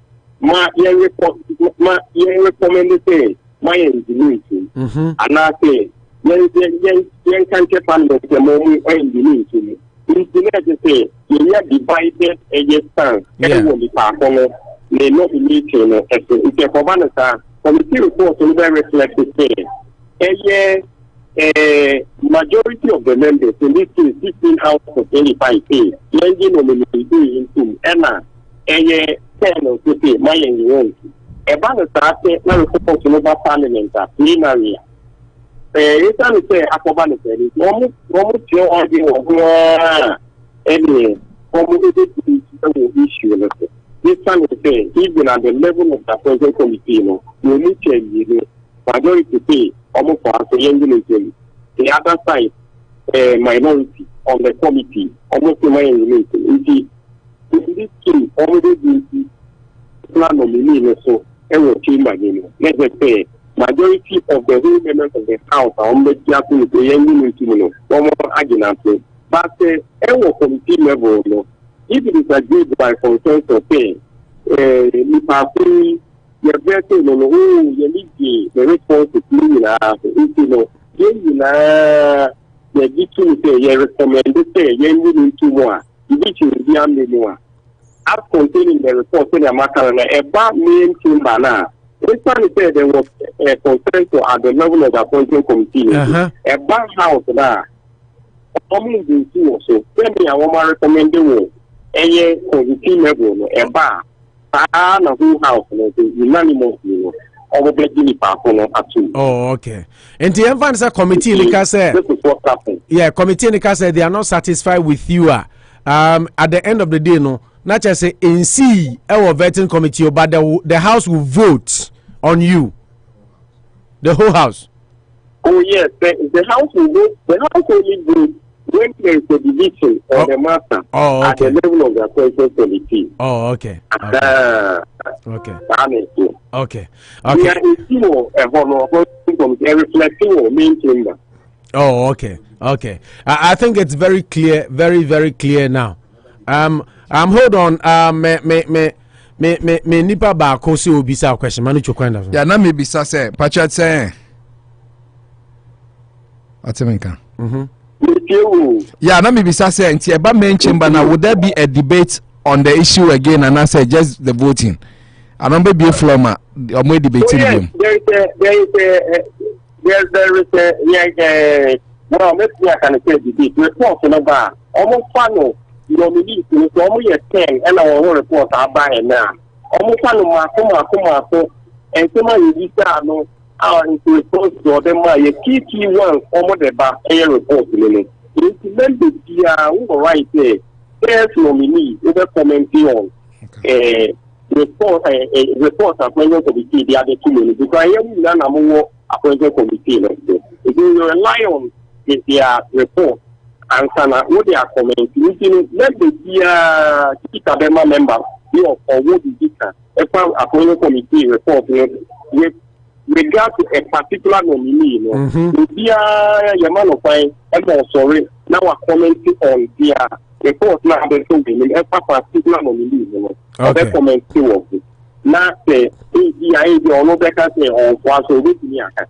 And not the only the no more to final decision on the matter. Oh, okay. Normally, not just a simple majority voting, simple majority. Well, yes, simple majority, very good. Simple majority. Okay. Yima, what free chamber hache, my angel on Nessa Bura, who said the Okasa, who Piana speaker, Craig, Casanibia, report, Nibiaba, Mokona, the SCBiano. Now I'm a unity radio at for wunti yet Americans so there be a temrashe bejefie. We can't thank you enough. Emmanuel Akole, a correspondent. Emmanuel CP. Okay.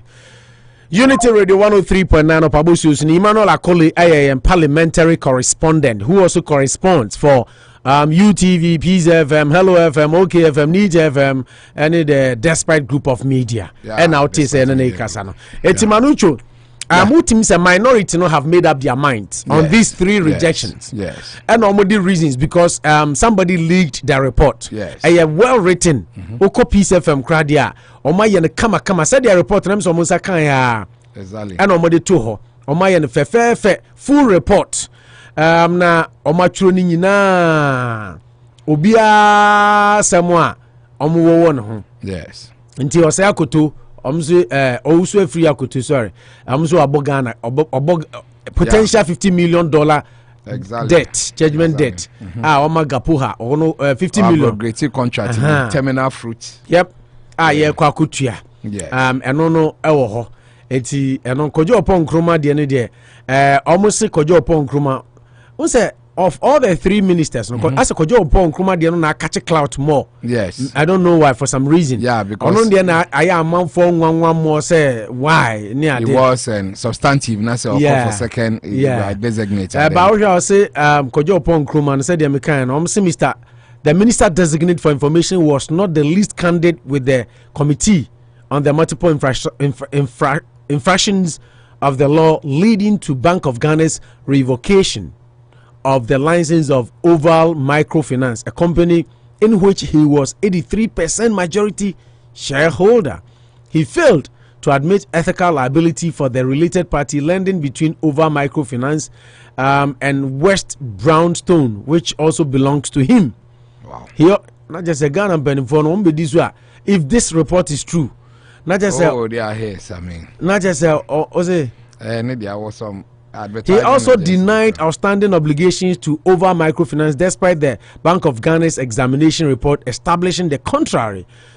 He peddled untruths under oath about the circumstances leading to investigative journalist Manasseh Azure relocating to South Africa with assistance of Media Foundation for West Africa when journalists faced threat to his life.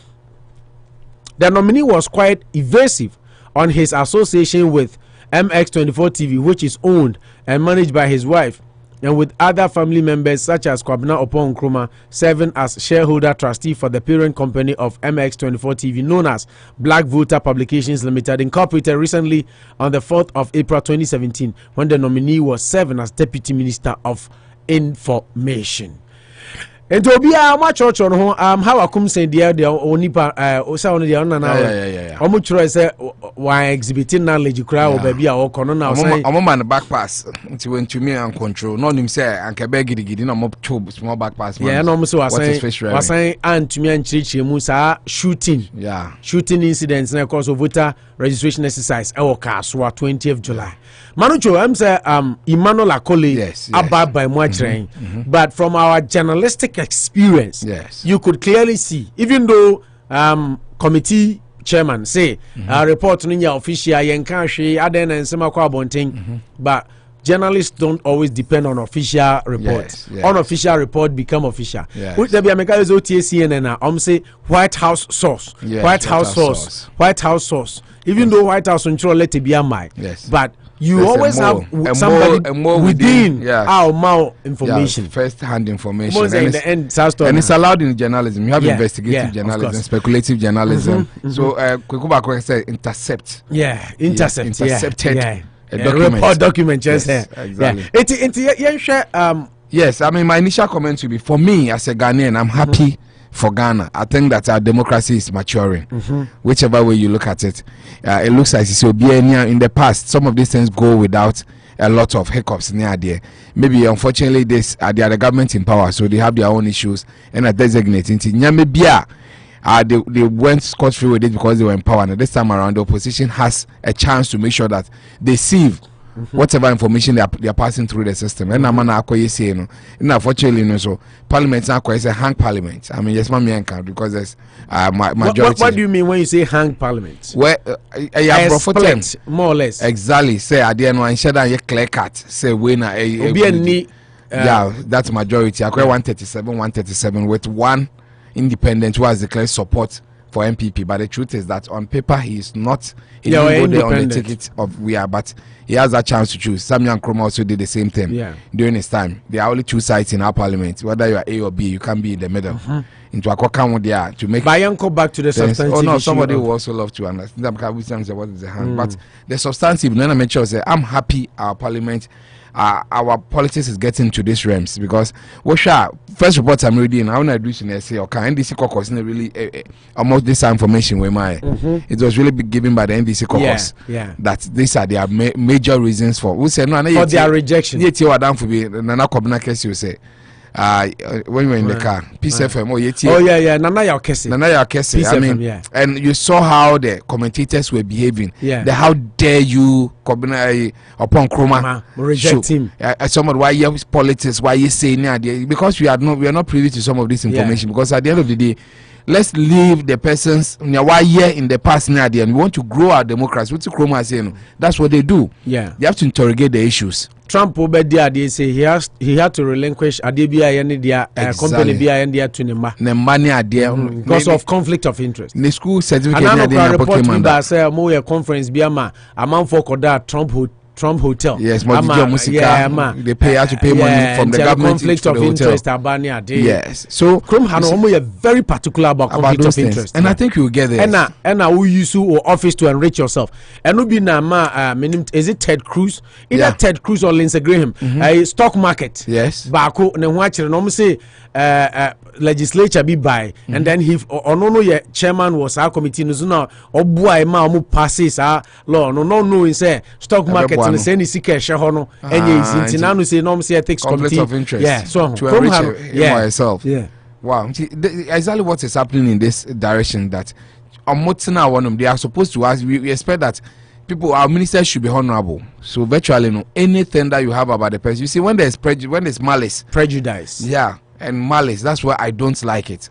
But when the things are put to bear, what city claims say Kojo Nkrumah, these are the issues about you. Manasa used to throw a letter about it that a bear one was what's the one name that sell South Africa based on he being threatened now. Which Manasa has about say but fine, he had not spoken to you, but you know his number. You could have called him as an information. Now he was under threat. Exactly. No, say wanted that. You know, crying one. Say America. Exactly. And a manas as Zurunsu, a wadam for an year super morning show multimedia. It's a better issue and an issue no so be a national issue. Exactly. It was on the radio. But you have to prove beyond reasonable doubt his own name na old chantro. He peddled on Tianamka say he's lying. He peddled an untruth. It's different from his lying. Yeah. Lying means knowing the truth by deciding to tell the other. Yeah. Untruth means that me telling you that Ted Cruz has been president of America. Now Bekachem said it is not true. And just say me chantro. Maybe I don't know, I'm ignorant.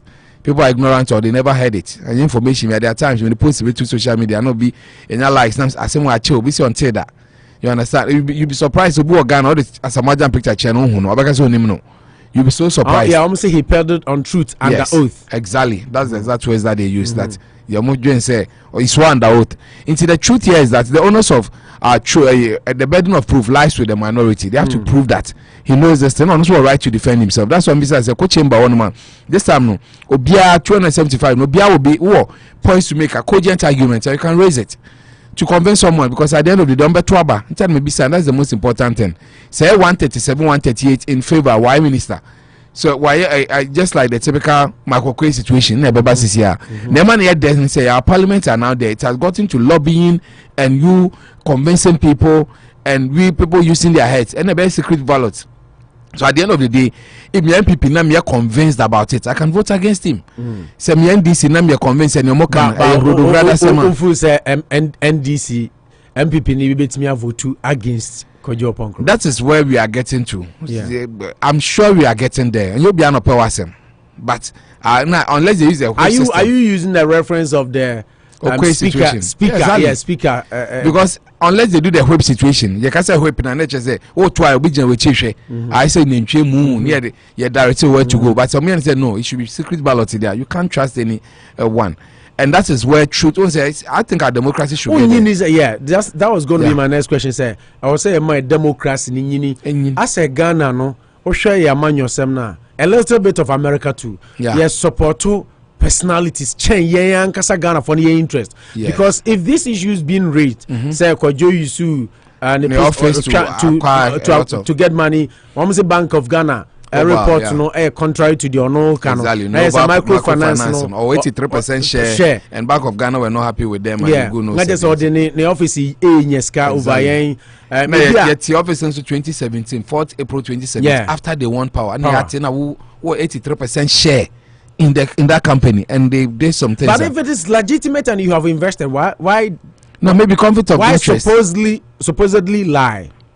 Yes, and I'm just saying maybe it was conflict of interest. It would be nice to know the deeper detail that as a minister did he have that right to own that share in the company, and when those are the things that are being questioned at this moment.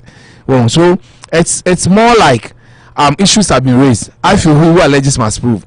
And he also has a right to defend himself. So let's see how it goes. At the end of the day, and like I say, the parliamentary committee of 26 members it's a micro 13, of what happens in the main chamber. Because more 13 there, more some astute, a black harmony at the end. So it is most likely he might skate through, but maybe a very minimal majority. Yes, but he needs to pray because and 137 with one, he needs to pray.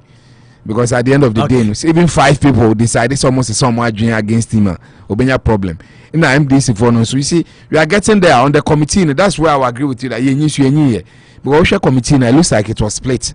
It will be a 13 is uncle, 13 is this for no 13. But those are the things that you're privy to. So we do it purely on party lines. Yeah. But this time the Abuani say party back one said the super majority. So I say Nkrumah, so it will be a Nkrumah say 50-50. Impeach president, you see how people vote on party lines, but the most recent but at least we had 7 people switch lines. No crime, more big problem because the diehard people feel that they feel betrayed near there because they were not done in secret. I don't think they see it as a problem because someone declared that they knew they were going to have that, but they put the country first and what their conscience tells them first. Yes, American politics, and that is Mitt Romney, for instance, has always been meme kind of more or less Trump anti. Yeah, Mitt Romney because he feels chance and yet chance per se. I don't feel convictions. Convictions. The GOP should not be led by. If you're what you're doing, on support because only one party. Yeah, which is good. Although airport to last time Akufo playing na Trump supporters CBA Twano who we say did not term near day. Exactly. And he knew what he was going to face, but I agree with you. How about you get this thing? Yeah, what I can say Bananyawa. Olumane Taka say posterity judges. Inti omono they follow their conscience and see say no. Say me ana Nkrumah no ababi ebe to be an eko archives him. Into the 20 years to come, no, you better come back. Into they always want to try and do the right thing so that they don't because precedence is everything. Yeah. No, what kind 1926? I mean about the same thing. So they use even in test cases. You see that I've been here, they become. And so I think that it's an improvement on our democracy, but they should not be there based on that these are legit questions that they are asking. Sampa said, Dr. Afriyie Akoto, over 50 million, you have to abrogate a contract, a legal contract. $50 million. Just imagine what that can do for Ghana. Exactly. From any classroom, problems are Ghana facing near day. And then so minister, I think it was Minister of Health. We'll get that report tomorrow. And also he was questioned. Meaning the report about $150 now near Jijo Airport. Exactly. Yes, it says also, I thought you were going there. They've been suspended. Suspended nominees pending further investigation, and it was legit. It was a piece of them when $150 on the chim. How the company was selected, how they shared the money. Yes, how the money was shared. Any idea? And I think it's $150. And I know so I could kwasa. Yes, free Ghana for 1 man on any obi ofia bruchiri ba Ghana so COVID test. $150. I would do Ghana was so aye. Near the muje 150 muje ya na airport na nya be $4 penny ade no. I think they are legit. He needs to answer. You see, at that point in time no, your power yen feel in the airport na je $4 next kana ko ha na company na ye ne buy na jisika na kese company na hwan dia which was formed like 3 months near there. I mean I remember Honorable Koboy had to justify and I say procurement process no cra so was not clear. Exactly. It raises issues that this is the time that you can have answers. When you say Oslo, honestly, they are suspended. I mean, about Kelby GBG issues now. I know they say it was net time. Kelby GVG Radio Gold ne we SYZ. So Canada Japan kasa fa ho ne. Canada Japan say oni MPP for ko ni Esla mu nyina kon say. Or see, honestly speaking, NDC for the be year or no in particular my FM or so mutata sa. But NDC for start MPP for so start say almost close to Radio Gold near. I don't know catch say. So if the fact that they did it doesn't mean we should do it because you're in power forever. And sad DNA say MPP bar. No tata NDC radio stations. NDC bar. No tata MPP radio stations. As I say, a media no me majuma because so ono na echino ba ono so de beyo tikene Japan say he was never in support of that thing MPP for year any omo coin e ka kire omo so omo ma radio gold for omo form license mom no omo nya adwuma but the okan bia fell on deaf ears. And I mean, maybe he's protecting his job. He's my mentor. He has a way of saying it. Until next time this is for bad, they will find a way to let him go. That's all baby man. You don't feel exactly. I'm a mafiano. I mean, net tune and then call baby. I'm not TV. A man FM. I want the money to really block it. I say a coin of Beffa Subinia commercial. Omo yama commercial advert. Yeah. And you back, it got to a point now. My voice say, "Oh, ground Jimmy charge my forecast." I know. I think he was working or operating the TV radio out of his pocket. Yes. He went through hard times. You know, until knowing this now, or to MPP4 for say, Charlie, this wasn't easy. Yeah, you can't have other reasons. Other stations have similar issues, but they are running. But more than what blocking. But it's also a learning curve to NDC4. No, they also did it to them. So sometimes you don't have to behave like they are angels. Almost you're worse off. But I was expecting that Anka. But at least inclusive. Yeah, they were almost sabotage. What I call goodwill. I mean, what I call goodwill all the time because a bit one of he agrees perfectly. There was a closing down and sabotaging. I mean, the goodwill is there.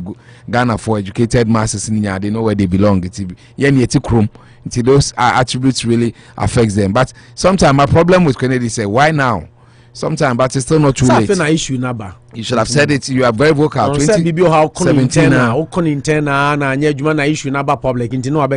This is what I did on the quiet side. No, but so sometimes it's very influential. It should have helped the debate. If that time you believe that some of these things can be a coincidence. You see, we had people sitting in studios and they were saying, no, sometimes you should have a conscience.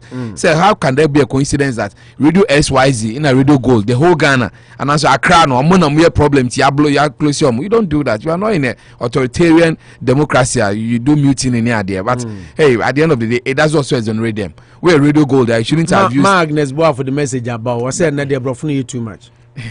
We're Radio Gold, and so we see power. Say, yeah, won't cheer will see can sometimes you see Ghana some now can now to crap power because no crane so say Radio Gold near the end they were not paying their CIBA money near the end because they felt they were in power. So why do you do that?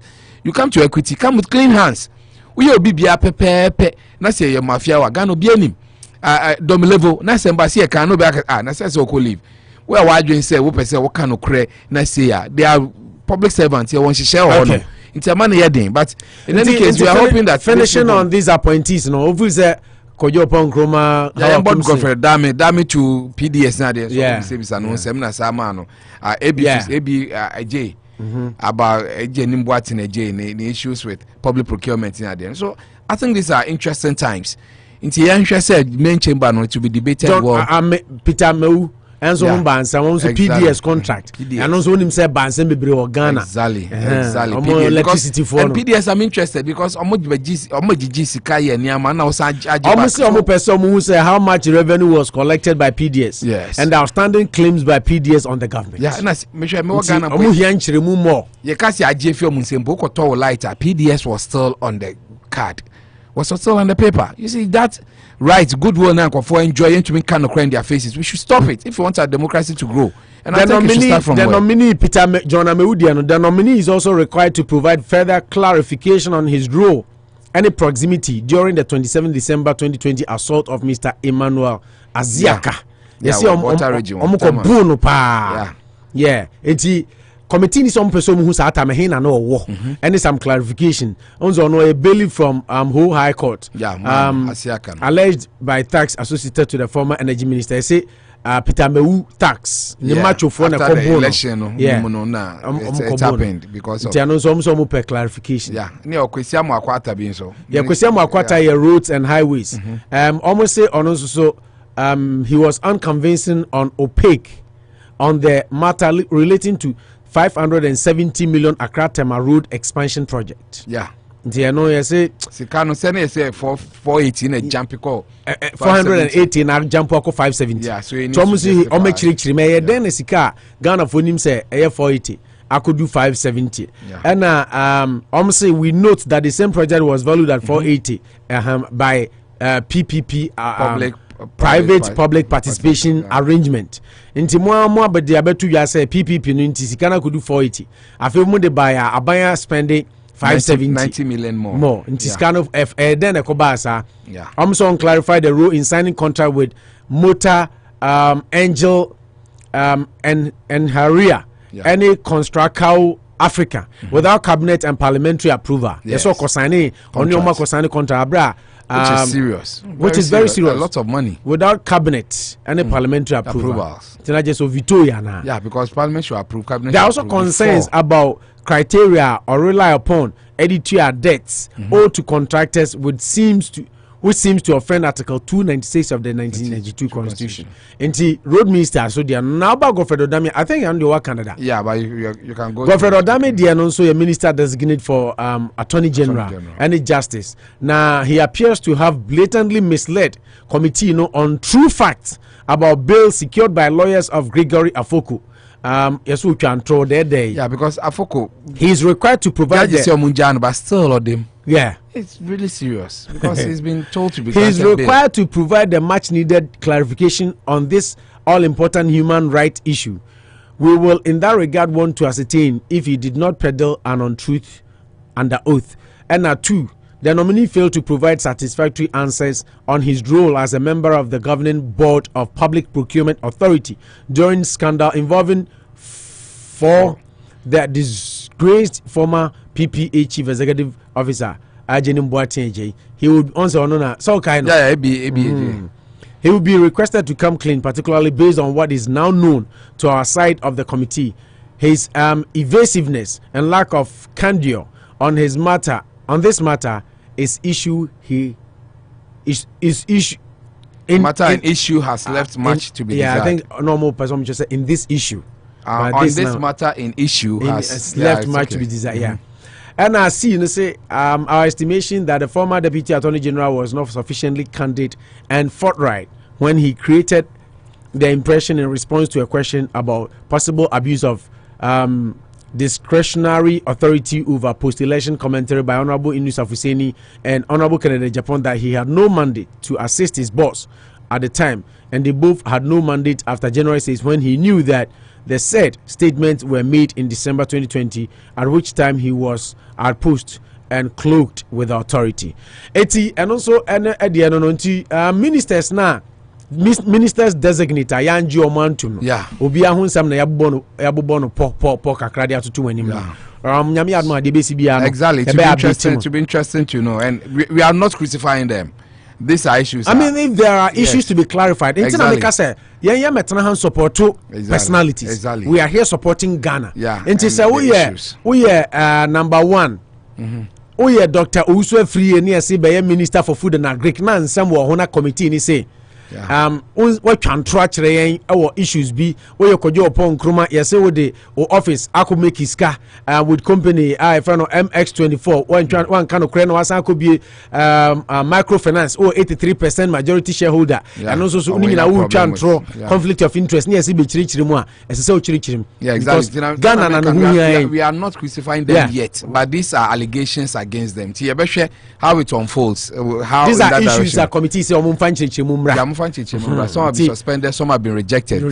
Outright rejection. It will go on to the chamber for them to debate and vote on them. Now, suspended ones and make sure say suspended ones they say further clarifications. In a way, Akoto and Afriyie I see the minister was particularly discourteous, downright condescending and offensive, arrogant in the appearance at the committee, which is not kind of attitude expected from public servants. I know that man very well. Okay. Sometimes you should slow down. Some of them. Eddie, that is what we have for you with regards to the vetting committee. And the rejections and the suspensions. Anything that unfolds, the bebremo ochina. Yentoso na yenhwe other stories. Ye kai say wa join your Facebook adamu nyina say. Mo the messages aba no mekan Don Papa Quaresma. Unim no. Also I'm so Brown Hafo. I say it's true. We support personalities than ourselves, Opo National. And also on me again, I say the sad thing is the company in charge of COVID-19 test at the Kotoka is a company owned by a Nigerian. I don't really know that, but if it is true, and also Hosam said clarifications. Yes, Amra. Ebeba. Frances Punamani say, welcome guys. Hope you guys are doing great. Asari Kofi Israel, I mean, can messages in Kakra. Asari Kofi Israel say, ASN has surprised me, Papa. Anyway, good work done. Watching you live from Ghana. Bono, German South, Drobo. Royal BBC, good morning, my professionals, my rivals, my two paddies. Much love. Nana Boateng Canada say, good job, brothers. Royal BBC, motivational. Thanks for the motivational messages. Good day, Almighty God bless you. Frances say, great motivation. Frances Puna Mani. I see great motivation. While I know Afriyie Akwetia and the message we buy NDC MPs just pulling the legs of the ministers designated, only trying to score empty, desperate goal for John Mahama. They will have their say as minority usually. Have their say, but they'll have their way. I see they will have their say as minority usually does, but their ways will be darkened along the way as the majority no, but decides. This is a painful quote. As the majority decides, what at all will NDC gain from the bitterness and vindictiveness towards the minister nominees? Hatred doesn't win political merit in dispensation of Ghana democracy.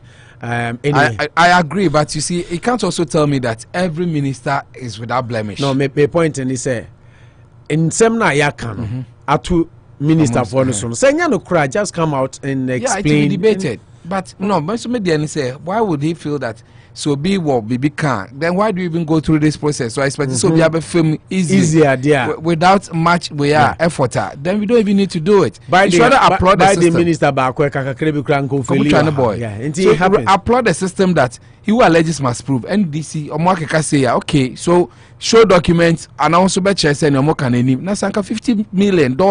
You broke a contract without any justification. That's kana you choose kana. You should be worried as a Ghanaian. So contracting a 480 million, they could do 570 million. You should be worried. So like I said, we are digesting the issues, but it's unfolding. No, but those attitude won't. But we have an opinion. We have to welcome other. I'm not saying I'm not, but I'm also showing my opinion. And that whole thought that I'm more here because maybe some of them are doing it. Maybe you have to accept.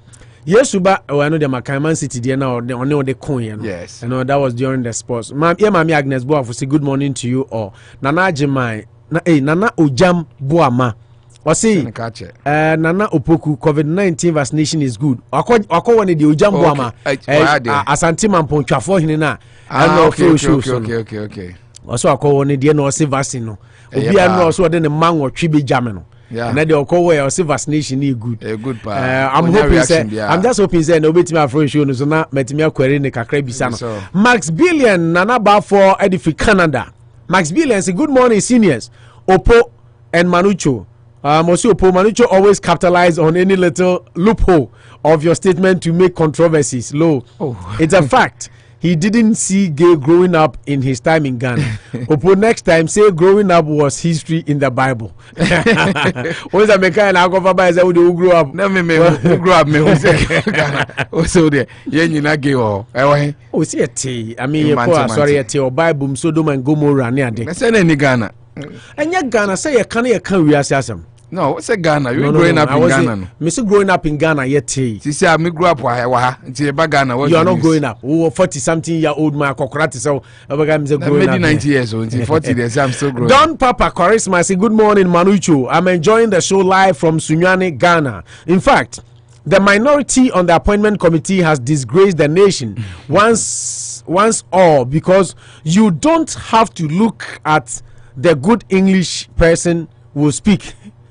The good English the person will speak before giving him or her a work to do, but rather look at the qualities and capabilities of the person, which I think we should look at. Also, the Judicial Service of Ghana should stop intimidating journalists for the truth to be. I think for them to tell the truth, there should be equality in the system.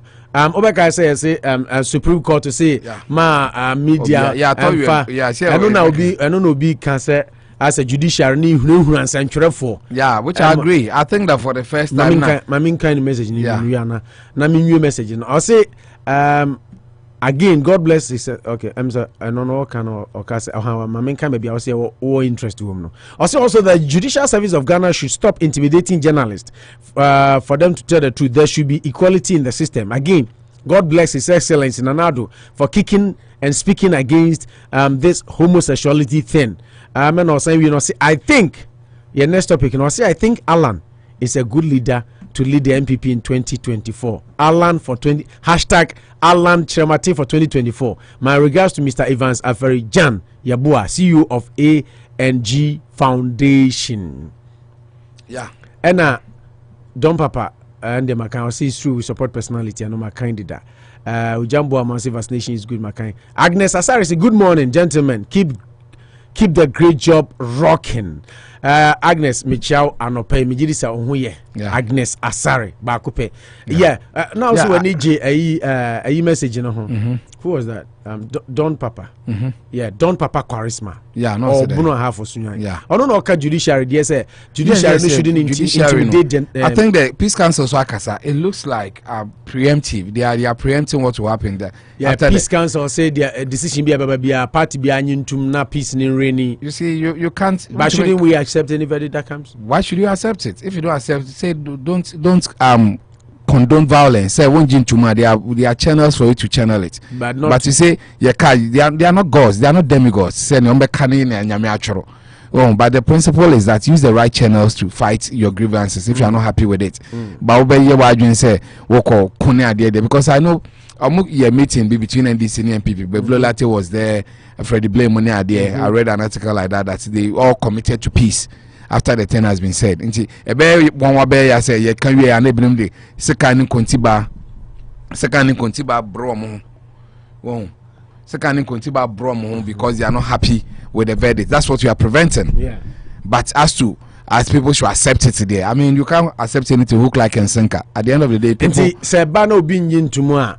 I'll unfollow the right channel. Follow the right channels. Don't think violence is the answer. Violence is not the answer. I mean, that's exactly what I want to say. And then quickly on the Supreme Court, Central for when I am found Akoto the social media handles now. That's too much. I mean, do they say those things over here? At the end of the day, if they denigrate, if they say things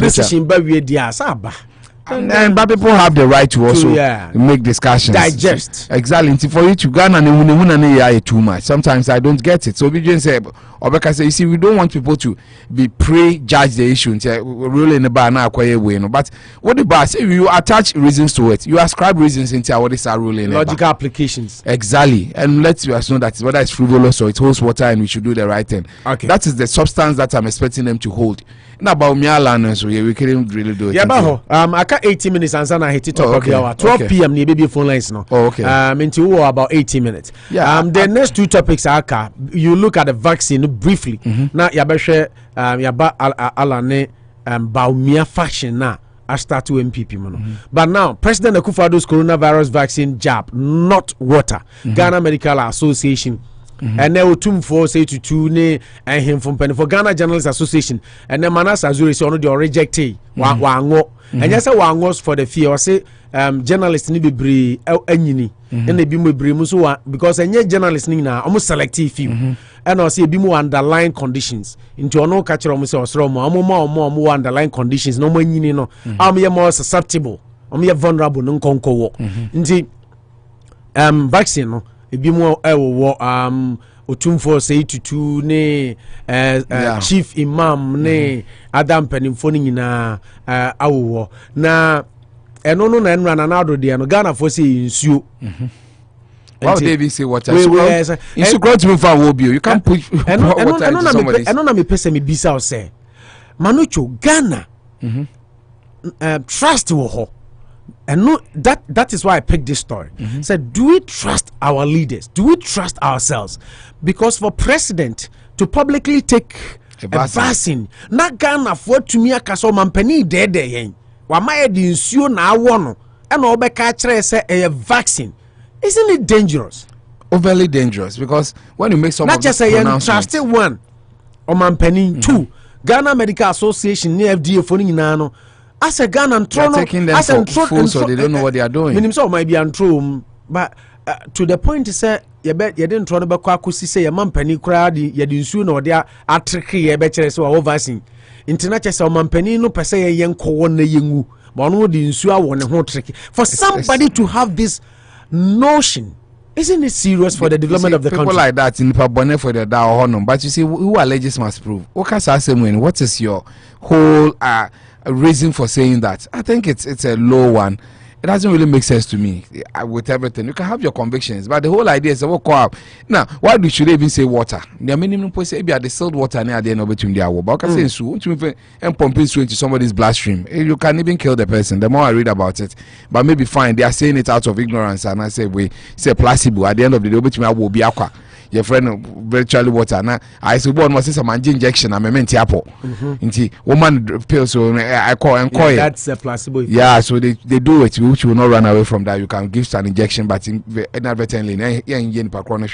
But what is the reason for saying that? It's not even applicable to this instance. I don't know. Just like is somebody else who say, yes. Stimulator say exactly. This one once. I just am once and I'm hot. And I may say so. Maybe you see and say injection. Say, oh, bet me away no just for. no for experimental purposes. Yes. I just say yeah vaccine. Yes. Obi how umani who say vaccine ade wono. Obi ho so umani hu. Yeah. And that level when I'm just hospital kra no bi ho no ma say one injection no wonto no. Ye wo mo placebo. Ye tumi ma drug bi kra de mo a virtually ni hwe ni dro no ni ade. Say psychology wo be say ya psychological the body is regenerative.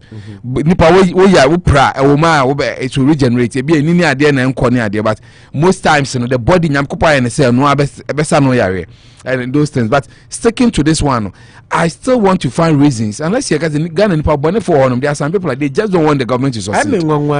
They barely don't want the government to succeed. Not necessarily. No, but that's the point because not necessarily not wanting the government to succeed. But I think, sir, Ghana we have a big problem with trust. Your level of trust from a former Kokodru Srono. Say well low. Majority say sa omo so omo ngono nya ndisi for nkwan because every NPP person will want Nanado to succeed. Exactly. But my point in is say your NPP ni Nanado and the president uka so nkoto abama ni kina obesa ato ama no. But ya want Nanado vaccine man Nanado encouraging say vaccine no is safe ma wo bi kono ko wono. The same person about Bontisa Nanado nsuo ne ye dia wono nti odede say yenko wongu. Personally muso bisa no normal with all apologies because you then why do you vote for him? If you can't trust him, why do you vote for him? You explain to me. Na menti wa say say obi beto ama Nanado ko ye dia onjinindine. I mean are you crazy? No, you don't know Ghana we normalize abnormality. Maybe who say obi be yard the Pakrono doesn't want the country to succeed. That's the level I'm seeing it because I say you won't trust it, but to say I like the president, I want him, but I don't trust. Then what do you trust about him? You see, that is the level. I'm just saying either you drink deep or it tastes not. But to go around preaching that everyone is true. Na yente benasi. What obube me de. What kind of bro come now come me Agnes Bof bed at say. Whether day. Me if you cry. Whether you drink, you taste deep. You drink deep or you taste not. Either say obenuma bro kra na say obenum nsuo no mo na wa bro obenum sa bro kra na say wonfa bi nka wano because onum kakra say me dey what ko drive kra they tell you drink sex that you can't even find your car keys to benum kakra to wonum dey anombro na menum kra but to be there say what there nipa say you feel it is water and there I want them to say give your reasons. You know me, I support me your friend BBJ Boabone. Give me reasons why you think that was done. You say obi chair me say send madam for a nurse. Send a nurse no saw I drone him crying. It was bad. He could have changed the temperature of the thing. Ebrim Krasan can saw shake gloves. If you say once you wash your hands and you do it, there's no law says shake gloves before you administer an injection. These are very good debates in your raising. Until what can say, what is so near the one? Bring more reasons. Say, I didn't cry the man. No, now there was no seal. Vaccine, there was no seal on it. A vaccine should have this, and they should have educated us on it. What vaccine? Make sure that it has this. Oh, because once you want to show it on TV, then you have to do proper education too. Because over one vaccine, I expect and I say temperature is different. So once you decide to use the president as the lab rat for Ghanaians to believe that no deserve no. And even our leaders are doing it. You do further education on it, clarification, which they didn't do, but it doesn't take anything away. FDA so my also see they didn't. No, like omode one now okrano. Why been feeling this water? Sure na. And I make sure say, yeah, for vaccine. That's my thinking. That there should be certain things that maybe a seal or for vaccine. There should be this seal. There should be this. Now the one who sign then it means that it's good. There should be at that temperature. Before people trust the president. No, because people are using certain words that. Ahaya wo yanko yi seal and pejan chirubia say Biden war. Yanka say seal in na when shouldn't it be? I sometimes then you push me to do the further analysis that. No, maybe I say no. Because they saw the time that they were using people as experimental stage. But Ghana experimental, you will see the vaccines now. I think that is where people are a bit skeptical. No, but Manucho, yeah, there may be sound is a vaccine. Yeah, no Ukrum. And Ghana, why would you have experimental to be done? Yeah, but the Kakrabe Babe trank of paracetamol. Yeah, the Bagana, and I said a domain at the Bagana. Yeah, the better trank of Ukrum. So you are telling me that if I'm doing a research, just asking. Yeah, if I'm doing a research in a northern region, I'm at Accra. There's no way I should go to the grounds to do further research. My point is no further research. No, the thing maybe some question. You know, vaccine. I was thinking I may experiment to Ghana. yeah, anya vaccine no Ghana. US near vaccine. Okay. The experiment are just like I said. We live in a global village. You don't have to be in Ghana to know how the vaccine came about. This experiment, experiment, the samples, it is there. It was in the news every day. Ghana form kind news, kind local, kind foreign. If it's a social metro near there, they give international news. Al Jazeera near there or 24/7 Ghana, and near the BBC now Ghana, CNN or Ghana. Enti say ya the no na ya won't see will be ya dibia wo man for wa bruchiri. O see one who experiment say ya dibi try you be Ghana nti ya what president unjindi. But for the purposes of Ghana, because they will agree, but as an intellectual, it doesn't work that way. Say, not human anatomy. Say, yeah, the idea, yeah, US, you do Ghana and Kwanda, it will work perfectly. Adaptability, temperature, climate, and everything affects it. Yeah, Oppo affects it. Intellectually, no, unless we would say for American Kwanda, for Africa. I don't believe in that. I'm not a firm believer of that. If your skin color, your skin winning, it comes in there, but it's a baby, you do it there. So once you decide, I will not enter those realms with you. But if you want me to believe that, say you one American Kwanda, say you one Africa, blah blah blah, that's a school of thought. I am telling you that why I think people are skeptical, which you are not skeptical. You feel that everything is fine, but I think that people just saw it. Say the 100 and not 1,000 people are Ghana. In the way say oh ye young for the yes idea way. Ye the AstraZeneca ba Ghana. Ye be warm for 2 weeks. Near research, no more reactions near the attractions near there. I think it would have come some nerves because why would somebody say that me woo and now she say I've been fertile. Why is that thought going on? Okay, if you are talking about research and facts, say no never disapprove any fear. Ghana for no more say will be ye bema be wu, ye bema ntimi sorry, ye be wu no. Why no proof say obi ama ne bema wu? Why no proof say obi ama wu? The point here is that conspiracy theorists, they don't need proof. Why can't be true? What you say they need proof now. So don't we the media for instance have to allay fears now supposed to trying to embody say and can you be experiment to Ghana? No, I've done that already, and now going forward, why is this mischief being played? And I have a right to tell you that this mischief is being played because we didn't have that sample space. And then everybody should be a praise singer because said, why is that a level of fear and lies being peddled in Ghana? And I ended in here and say, now you are seeing your will be not dancing. I saw, me who Biden there, but me who Kamala there. No, I saw Kamala on TV. Near there, and I mean, who has said, no, time and Kovoka say they need 3,000 volunteers to come and test it near there. I mean, who here on screens, they been one near there. I think Biden was the first to even. Me see me who I saw with my naked eyes, my naked 2 eyes. I was not wearing spectacles. Naked. Naked like a female's body. I saw it with my 2 eyes. So my point is that is what is really alluring to this one. That is why maybe they are using notable personalities in Ghana. And I like it. I'm a permanent assembly. Say sometimes you see my nurse in there. Then you are doing just an advert. Well, like you said, you use Nanado is not enough. Manasseh advert. Nanado is not enough advert. Nanado is elaborate. He has no reason than to obey. Don't you think, sir? People will be skeptical no matter what. No, but these levels are too bad. These levels, I know. Go to me by me inbox. Because I look up to you. Should the bad be related to experimental visa? The bad is related to people feel that one, it just came 600,000. They are mine. 2, how sure are you that is the same thing? All the people that I meet here, Joy FM news, Mathieu Peace FM. Of all the people that even spoke, nobody even did mention about the experiment. Or in simply terms, no, the almost can say, Emrofuno empayasem. Intivasini omodi bikuyen. That is lame. Omodi bikuyen. And I mean, no my esme bema be. I didn't tell Manasseh. Why was Manasseh selected? And why? Because it's a jet. I think because they want to see or Wobi. And after 2 weeks, he will come and tell us. It's a journalist. No, listen. I spoke with Sometime even this morning. Sometime has been called, but almost say GJ for now. Sometime I mean we. No, Manasseh wasn't called because he's Manasseh. No. Just said they are picking notable personalities. So the more after a week, they even tell us their reaction.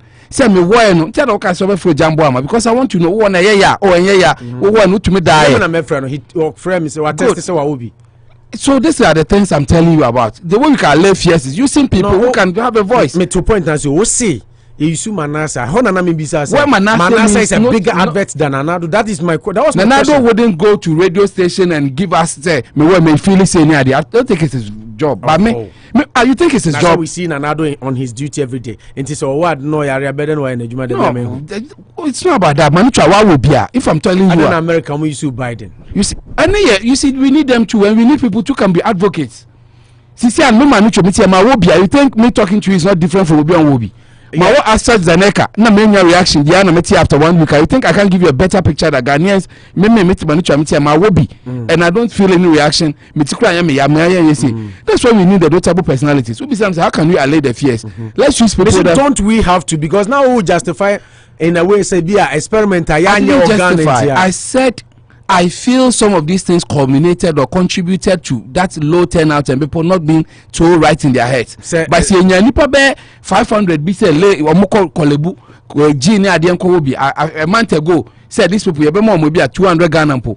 Omumba 1 year share mu reaction you don't think that would have been even the point where people would have thought say oh omudi be queen because you remember video be a resurface here now mo can vaccine be once more so let's go and start in Africa.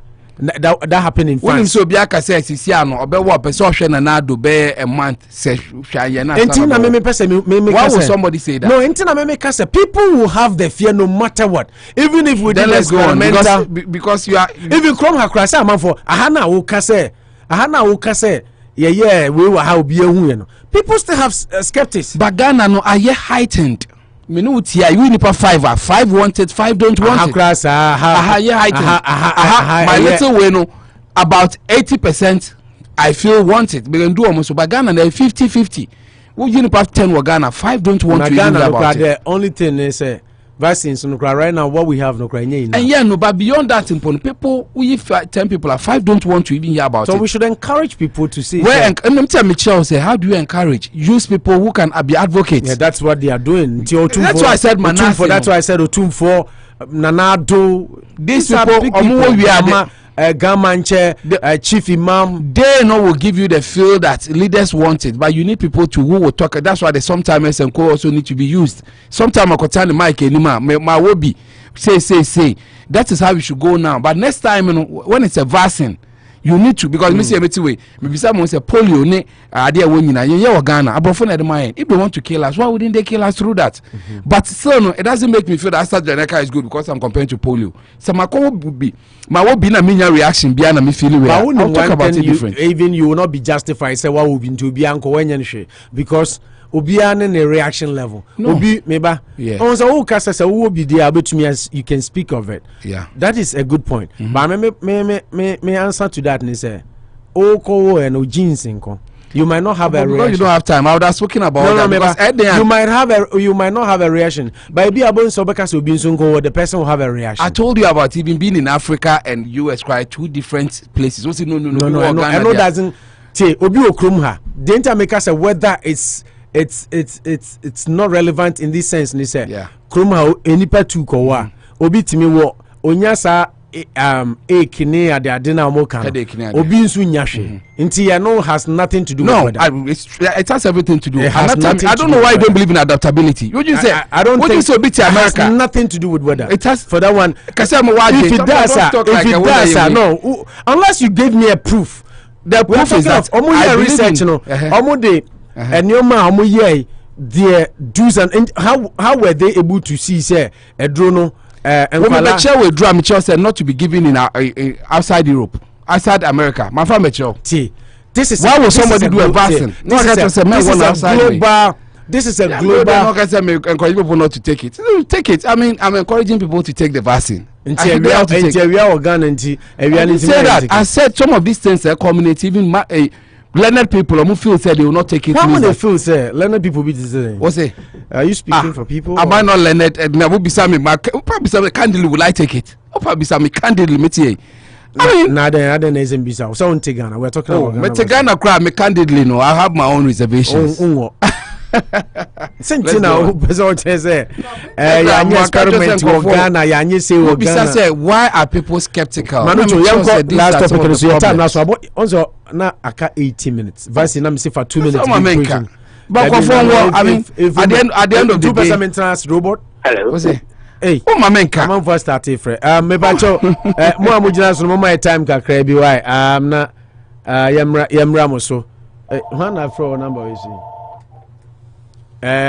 Manucho, Alan Chamatin, Bawumia fashion. No way, a major topic. Set time no one because the hypocrisy is too much. I'm supporting Bawumia. I've heard them talking about the fact that it's about competence and you'll be watching any idea. But 2007, there was that still debate that group will be a from nothing. So what kind? Nothing group. And you're nothing group. Nothing group. Ni say Bawumia is the best candidate.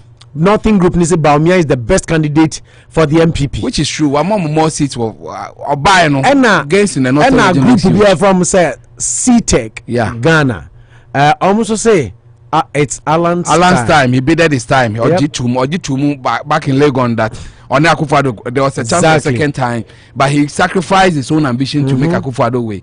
So at least these are times that in Tiziano, who is the best candidate, they should be strategic.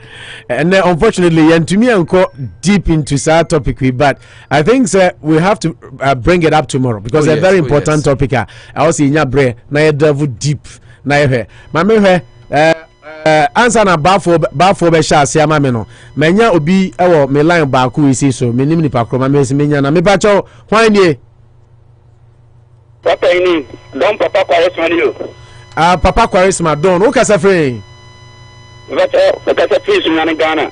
Okay, don papa kwaresma from Sunyani Ghana my intio uwia na don uwia na bafo ko na de odi ono so ko am na twafo Ujambo ama but my info to for him say ya be phone lines no 508-846-3021 508-846-3021 ubotumi afre na ensama ya boboso no wo de wadwenkyere Eddie about from now to say about 5:30 David na obi ubatu obi untimi nsa no ho sa yenye no sa wa ha okay ti kwarisma call me enko I'm here the people in MPP we are seeing now it's here me MP Abu Kwesi Amia Chombe and chair promise Minister that we meet Anabu Ignatius Bafo and Abro regional minister designate and call vertical team anymore. Ame Justina also can I hit Ronald why here I won't church and you now time so I'm unfortunate with you. Now the 1 minute in Ghana each other. My dad, I'm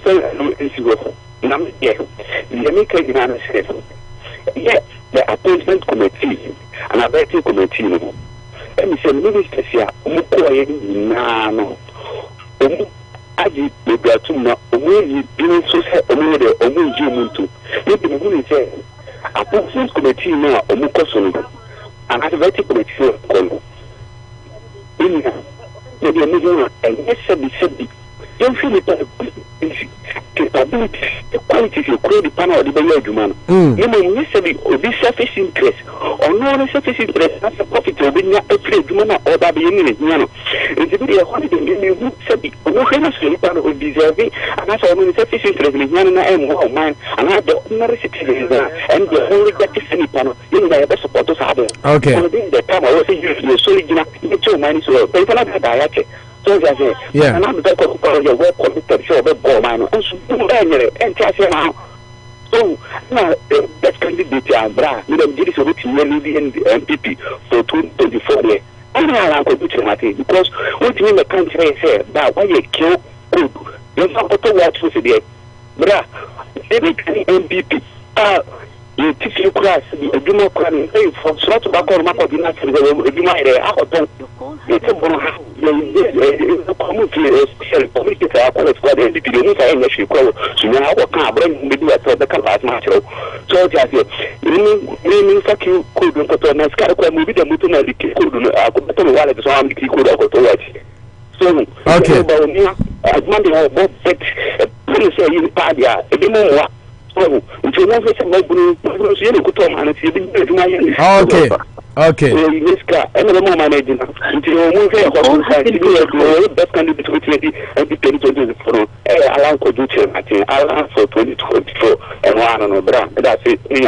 Yeah, also free fine. Sunyane Ghana, Sunyane. Okay, Sunyane. Also did the Quaresma. Yeah, Don Papa Quaresma. Now who support Portugal now? And I Ricardo Quaresma now penazem. I'm in football, but then time 2000. Nay. I'm a Bobo party, so Ricardo Quaresma. Time on Chelsea. And I'm saying, nay, then I'm born a coy. No, Nana, but I saw well near my head to me. Okay.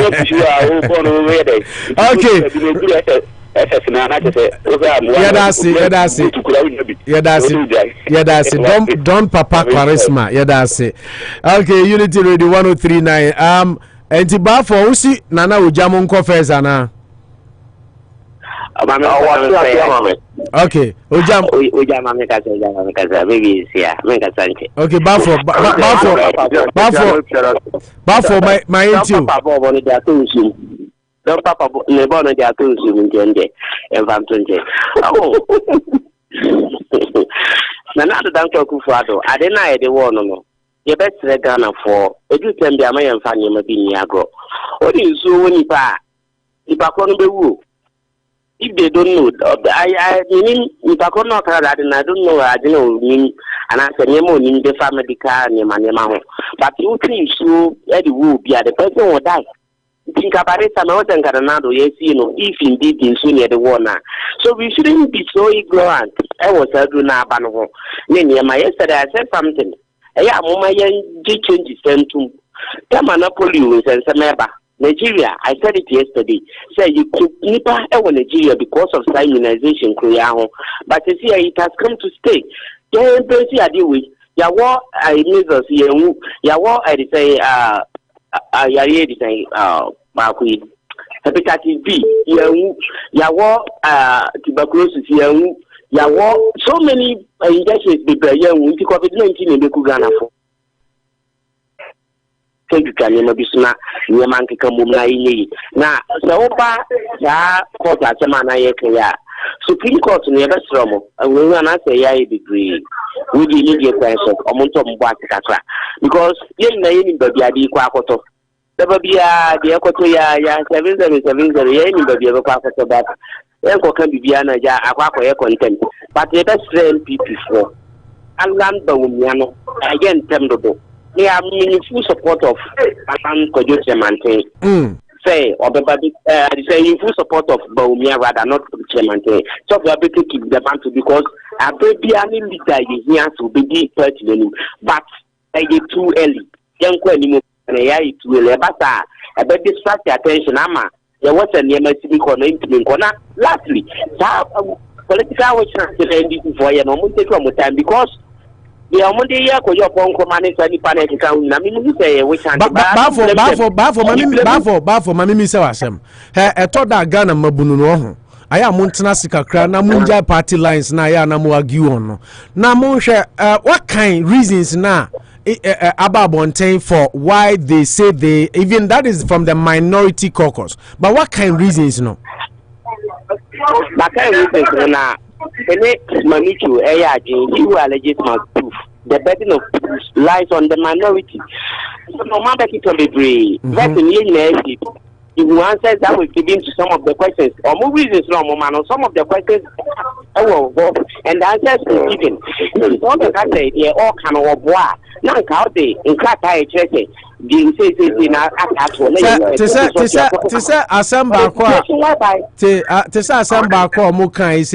almost say microfinance now will be, or microfinance be 83% a womb.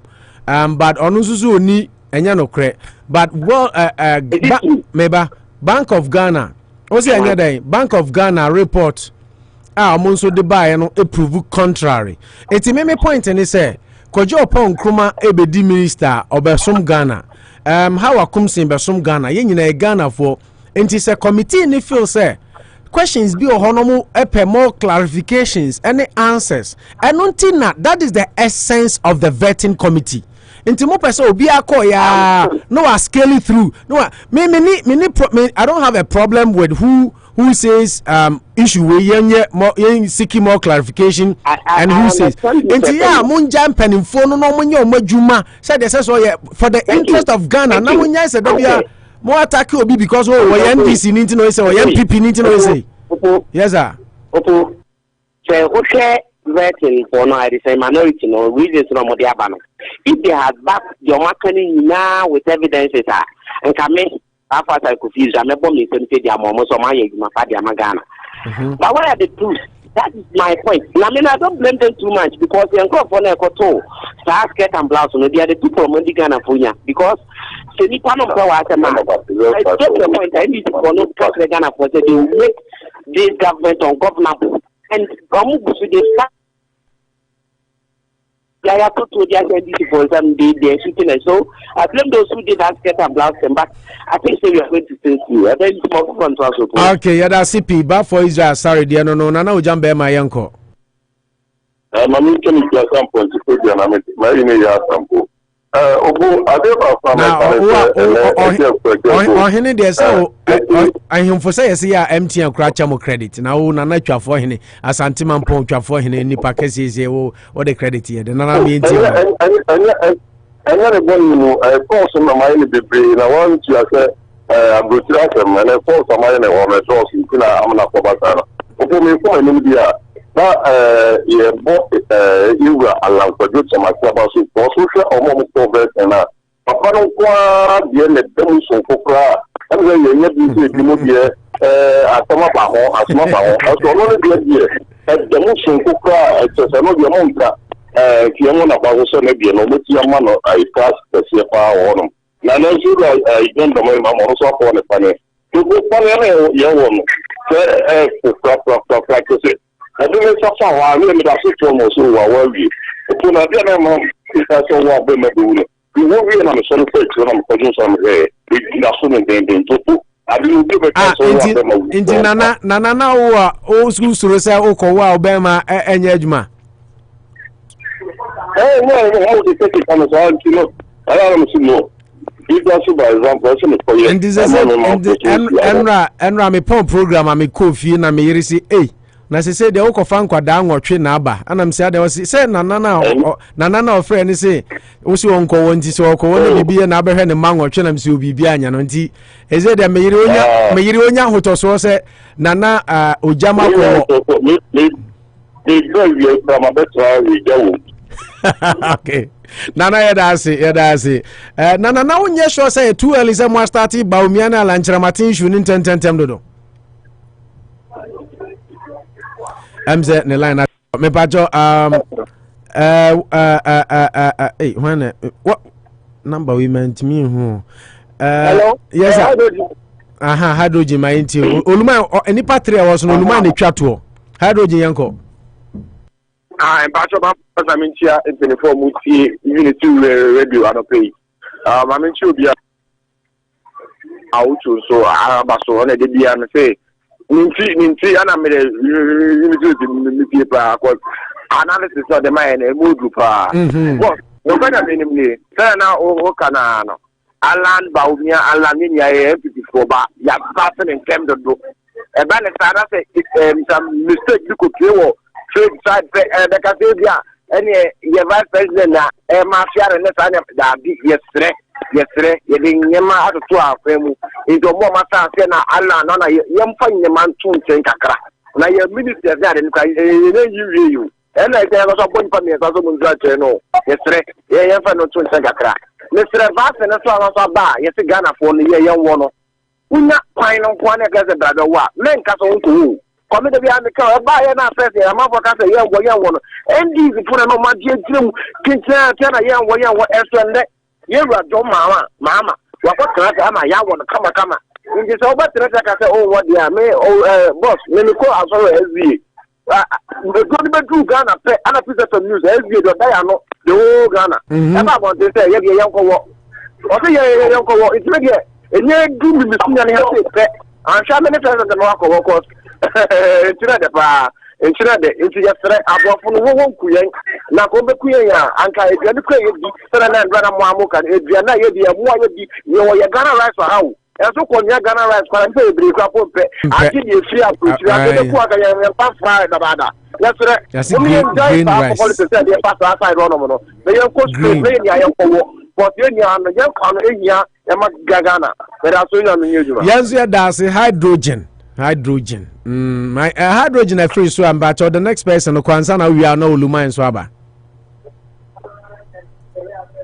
how do file any ka ta free one chizongu how do apombo ko there oh Akufo-Addo woman yan fun sa because in farma ebo omai Ghana je na ko ni na ni neman kuyi o mani kuyi kura ba ta sida da yadda ma yan kupon min ya fini an sanan da ka sanin min ba wa baso ani ajuma pa ajuma dinya un yabuwa o mani yan kupon en shiraw en pejo nyaw ka sen tu ko mai ne da biya un sanin ba ajuma pa si ne yan mai Ghana ni amana min na en ko ne because in samu amu kanu e ma funtu e ma o mai Ghana e dia sinje ba o mai mun ni na kupon en shaw ne MP Alhaji Seydou Haruna wato planning minister ba biya o biya en chepesi en komano ba juma pa wonyanji common fund ba ko wonchia ntuma wo bono strategic common fund dia wonchia fund ntuma pa afra na minia dia mi famina ni se some ministers ya o ma tatibo omubu tugunu ye Ghana for eyema because minister bia what is the last 4 years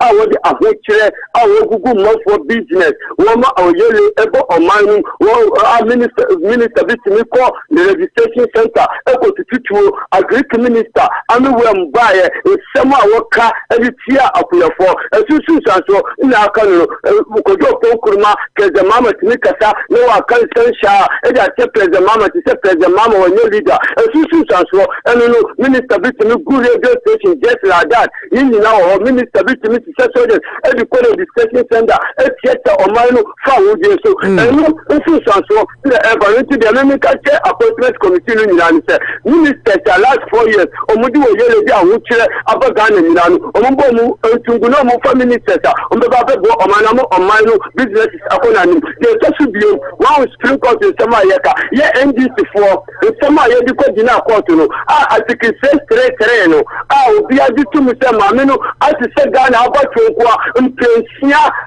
the single unu result an kasa ma me no eja gazeti menado say 30 million 400 plus say 30 million 127 say 30 million 200 plus say no ye unu result wori ama menado ntina kanu na pete court no mama me no embe dina de kan ensesum ba court no anti asa mama me no ambe je anti se Ghana for nti say which is who did the mu say ya mu di judgment no ba say there in pa na di baba in be fa nti de kan say omudi no kwanu ba e be ja tum no kwanu so mba anya ja be ja tum nje e be ja tum ochina because Ghana no lenyi na ye Ghana no enye obi ade ene constitution no so de say yam enya adwo constitution no clear article 3 no 3 say answer no be man penini say we know 50+1 no we mathematics no ma me ya uki kasi anya ni nado nya 50+1 president mama enya 50+1 amo mo kan play chairman Peter Matumanu awasanye national former national chairman ebe ditu mu se ma me ko ayi na nado vote e da ka president mama mu oppose no komi ni na enyo next thing say ekoso obe se me yede na me de so say we NDC ni ka wa kuma tu yam mo cheki ma waninje na minim se by the gate of the Almighty Allah Ghana NDC baba be Ghana ama Ghana film kwasum ama Ghana kwadu opobi da so onye okuponya adino Nyankopon kan so ho yada CP enu abema fala oluma yenko oko medasire be ne akwanya ade amame anuntia Ghana fo a omo America nyina mo chef omo tie program e esa he no Facebook na mentia Mr. Danso the Ghana friend done a test dan auto repair ba mentia ne Anopa ewa America anyimbe ewa Ghana opo me de say wa ma ba for antwa de no person kan so opo sa wa re me a uni ma Hawa me see me politics me ya mama nya say yeah and you are the first person see another down Akufo-Addo about. Yeah, Ubo na basu no. Yeah, show leadership. Yeah. Man, at this idea we and there will be our follow more. Unity radio be any Hawa Ministerial analysis. Many politics say we are NDC. That's why we could do bonnet and I'm in our team. Many are politicians. Yeah. Maybe a car or more words say the other say. That's the one that many are problem with the Timaya and this for crying in the Maya. Someone may cry now, we in the Maya. Your core election 2016, and no more say, that's all the can now go every year and Catania Manamba. It's who are party more, and maybe when I say, I won't say you giant. I want to hear a divorce. No, oh, near man, you go about it within 4 years. No, I just patia with giant, and at me, yeah. Now we are Syria call us and will my first limit, Oppong, my area. The 37 years Syria calling of Minka. Hello, Paul. Yeah, who also, Ulma also, pa. The 37 favorable, so full cry, smartphone cry, you told me, Mamma. And we started calling way back 2002, and I started to my way. Oppong, 8 years, I need to buy power. Every time you say, full scroll one to be at my head. The amount of the judge will grab a cost of you must fire. But party no one don't see, and I and don't say, no family conquer war, no me woo because of the endings and the people. She could do upon Nkrumah issue. That day, when I find out here, now more better no. Omo Busano, a bank now, or in our 83 or 82%. 83, microfinance. Yeah, okay, so I did low, Unibank. And also on Kai, not as a we are majority shareholder, who say bank now, we are majority shareholder. What did Bosuo Unibank? What do 1 year way? Oppong, what did that? Then they talk about the House of Folk 82% says. Now at the House of Folk, Bosuo Bank of Ghana. I said your book called Togo, Zimbabwe, Board. Now your Bosuo Togo was 1 year way. Hey, but the House of Folk for this came over. Hey, possible. Initially, put on the radio station, in the TV station, would deny it. Muntaka prove no answer what you to say. Eh, Nadia. Oh, baby, Muntaka Busanda, who is come now upon Nkrumah. And also, he is my father. And your father is the CEO of PMA was years. And no, MX 24 now. The general manager. Yeah. So when the young for politics and country, yeah, how Koomson at all. Yeah. What you call police station? I call two. Oppong my young man, you have fun, Cathay, and this near people, and you see my and running the Namitia Parliament, I make us out of them. Say, and this is what they can say. Somebody near the health insurance about who's the end of the forecast saying, Oppong. Yeah. Depending upon a normal, never have insurance, no more school, over the man hospitals, our grocery, but they have insurance in there. And this is the boy once upon a day. You better have insurance, but you mutual, you better national health insurance. At the end, and will be already Koomson and Japan. It's never do a while. My young farmer, you're someone to say, you can't quit and pay for me. No, your boat. I can now manito. It's your analysis now. I think say, you know, you best mamma or man of him. Never you didn't know to make end this year, no end this before, and run no more Kataza Akufo-Addo, Aqua Vasino, walk when you poke or no group, and then Mahama Nipa or no group. Obi nipa na no Mahama no so go. Reason is gloves won't me sanitize gloves na e so no. But we said you best sanitize and the gloves we ready for ba ku bi awia. I used to wear gloves na from now the full price. E dey be nipa be 500. We be use gloves 500. E no do say. Never sanitize and so we are now their force and what's up when the power front. That give way you near the I am on yourself. May you dear one them. Not finance minister to Ghana. No about brochure about hospital. Near $100 million. Here the basic cathedral. And pray your hospitals are Yenimpa. Opponents are there. Common sense no common to common people. Ghana you had $800 million at the cathedral.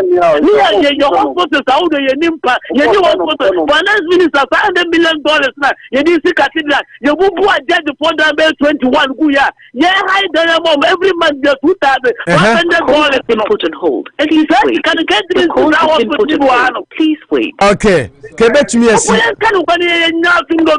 I'm money and this year to be and just now to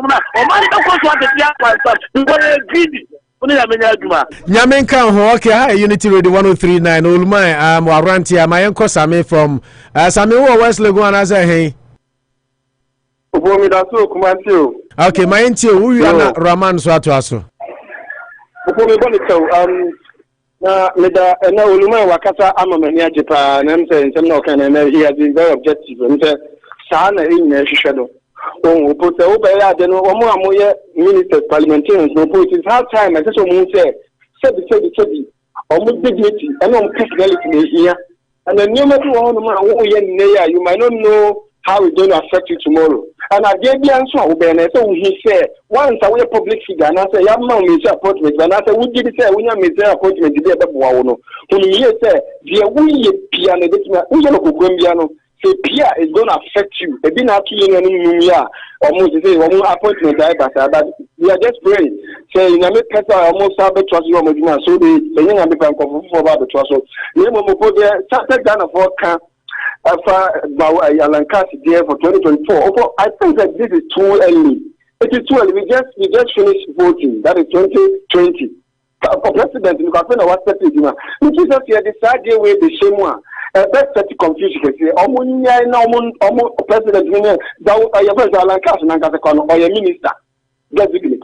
I'm a Bawumia vice president. They should allow these two people to work for Ghana, Mother Ghana. We know we can Ghana. So, 2024 and 2023, that's almost the MPP for being or my party in the presidential candidate. So, now I be in there, but me feel the more concentration and so because a power Ghana out because Ghana and being a amount for Nippers or how many hotel mining in the year 2024 is known to baby. We end up nominating Pama or Manonia to Manfono, Yenya, the property of my promises from their moment. I want to be if you hold them accountable for everything that they are doing, it makes you a back at Kemona or Mumu enjoy, not your costa and a good club and no Muria, no Kodako Muria, no bread. And yet, at the time they change on that character. They did that to and then Yamasha TV show 242 who are one of that is the first. And then president in the guys, and then the or Manpanina that the man and any Mumpany for this call of vaccine. If this is Akufo-Addo or any issue, and then Ghana medical vision for the conference, any issue, no vaccine. And it's our friend who every Ghana form. If you're going forward, no, said the Asha say no, they will be the cock or one idea. Okay, yeah, that's say, my Raman, but also Casafrain. Hello, yeah, okay, Casafrain, Raman. Oh, me chame bo abasuna jumadia obo. Me che US for na Ghana for mo na me chu bibia. Opo yama Raman, Raman o Casafrain, Raman o Casafrain. How for me Casafrain sunyai. Oh, okay. Sunyai. Bono region. Oh, okay, mind you. Ana me Casafrain. Kobi ya sorry ya hima ona me fie ya friend say ya hima ona me fie okay madam for be fi sunwa ntimi wi amekwa ko bisa no ya hima o say ya hima kan you na ya hima okay mind you who are na Africa president in Swatwaso? Yo, Yababa Mampini, Nakenda, Omina Timaka Kowo, Adrunu. By Entrana, you complaining, Ekasa, Mayana, or one or more your Mampini, Nanado Danko Akufo-Addo, not those nine Shomutani, Yamute the same why, and that's why I'm happy by. nim de ntia kosa je pay for no mu hia pa opo e pay for mu hia pa opo me ko vetting committee ya disqualify bi mu opo won say you ask na ya won opo da ofum anasa oyi aje bia enya opo atopa ya je bia mu ye du unya opa unu obinya sam no opo panacho ni pana kra na kuma beto ebe perform so but that can you know my disqualify place to find on dana di ti aje no mu ye ya o mu disqualify o mu won say ayi Eflausu ya je di mama di dia pa o say Eflausu ade a o ye no o mu buso no oji o pacho ni unse no pacho we na kire say lipo bi wo wa ade bi wo ye na wo ni mo na wo ya ade na o pacho a bi wo fo so bia e wo so nti ye kan kire pay for the ye kan kire pay for the o fun na bia I say o pacho a e ye say uba be jina ye ade bia e say u be sha Hawa kusi do ikonye rumble 1 na ade Hawa kusi na de e time kudo Oppong che chade na kudo Oppong mfusu no ma bia wa ye na ma ni na ka una ma disqualify agric minister opo wo me ya ko chetika pugo amo parliament so the part of party everywhere opo amanfo ahwe na afuofo no farmers no ekoto omo ena no mu space promo o ma buro so tikana ko jin parliament no opo person duka agric minister o discard ye bien when you na ka una man de o nyina ho kire omo no opo me Nyankopon ka ho an Yada CP enu abema Rahman nyaminsha also African president to asumame. Oh too bad. Them's Africa president line I drop. Okay. You bet me I pick 12:30 in Nkrumah. But I bet me I pick a couple of calls. 508-846-3021. 508-846-3021. Frank. International. Okay, manya another caller on the line. Come back messages ni bimbacho hoini. But African president in Mikati is my line drop here. Mind you. Midasi bebre mamumo mabasu ni jumapa mudi. Me de min company na sa mamu ko direct to vetting committee. Me bo ma basu papa special say communication minister. Mami a omuri getting no. Me mo mpa so mama mi ni mbrada. Me bo pa so mo complement ko to abana. Mami ni basa lu studio. It's am say adent no pese mami ni film. Hwe the woman Ghana MPP ba power no.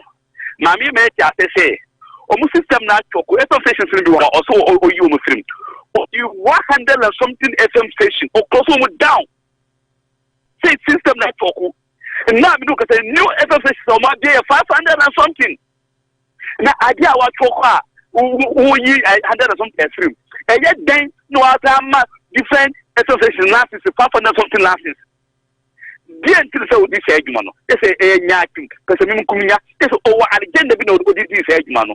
Because say on pay for the so no mo sun disqualify no who say oh yeah ya mo unu bia na no adwe na bona nde say for be notify say because ho no mo sun ye be bia de bia nde kom de omo no o mo jiwu su de fisu through scama o so be shame bia firim mama ko awa Koomson so me de different rembo because this time no one nyina oba pa say be to nye ne din de and some fata say o say ministry man o ti ate oba pa say to enye ne din and you say ministry den e man because ye get now what number minor den asipini e to dey o mo give them some kura o so mo man ban kura akima man e first first minister o say o ma hospital bi nde ya keka ya yo hospital so no na ki say wa ba se o panyimu say what man ka to kire Bajo say yetio wo dey kasa yetio yo mi da say what about now I didn't touch Ghana for you na say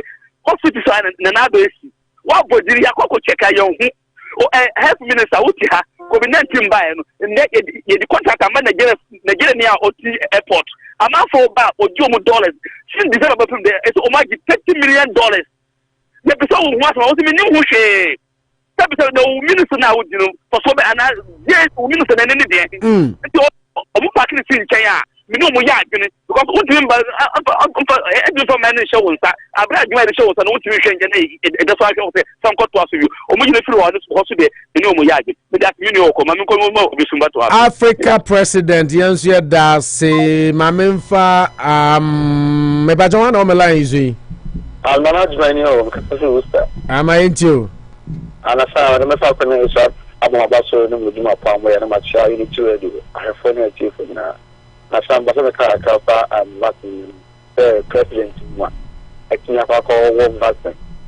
Now, kind of what the issue. As far as I done it, you need to because of Ampanica, I want to about me in the moon in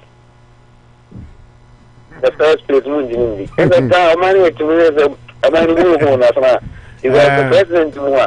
I'm more trouble. No, Jimmy got more trouble. You know, the vast number. But the Wako Vassal, I feel not say Wako issue. Yeah, never Vassal, but I think it's a kind of four kind of time because and Chatting, is a president. I'm going to be all the baby also, and then I don't know because only a minor.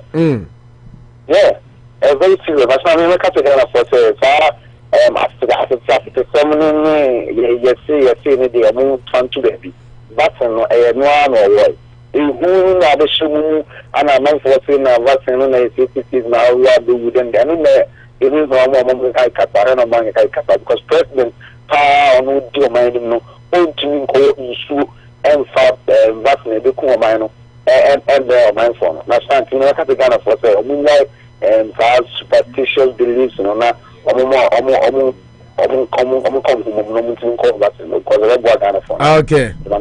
Yanzia da CP in your Bema High Unity Radio 1039.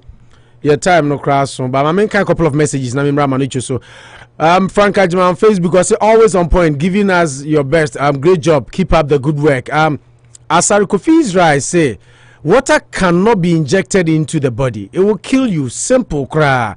Ghanaians must sit up. We are being too ignorant. And Agnes Asari so say some people are skeptical of things in life no matter what. Manuta mana ye can experiment and I say no matter what you do, some people are skeptical. And our scientists be about say everybody's immune system is different, so you cannot compare one person's reaction to another. Vaccine is vaccine. It does not matter what continent or whether you are in. That is why they have the manufacturers and the CDC and FDA go through it. So vaccine it's universal. Max Billion say Max Billion Bafo it's really true. I say it's really true. It's Alan's time. But not bringing Bawumia can also give NDC a way to politicize it with the Northerners. I think the leaders must call both candidates in closed doors and discuss this issue with them. I see on the GT say about Alan time. By a more Bawumia so anqua. A month for because oh not just MPP for ye. I can't party said ye can.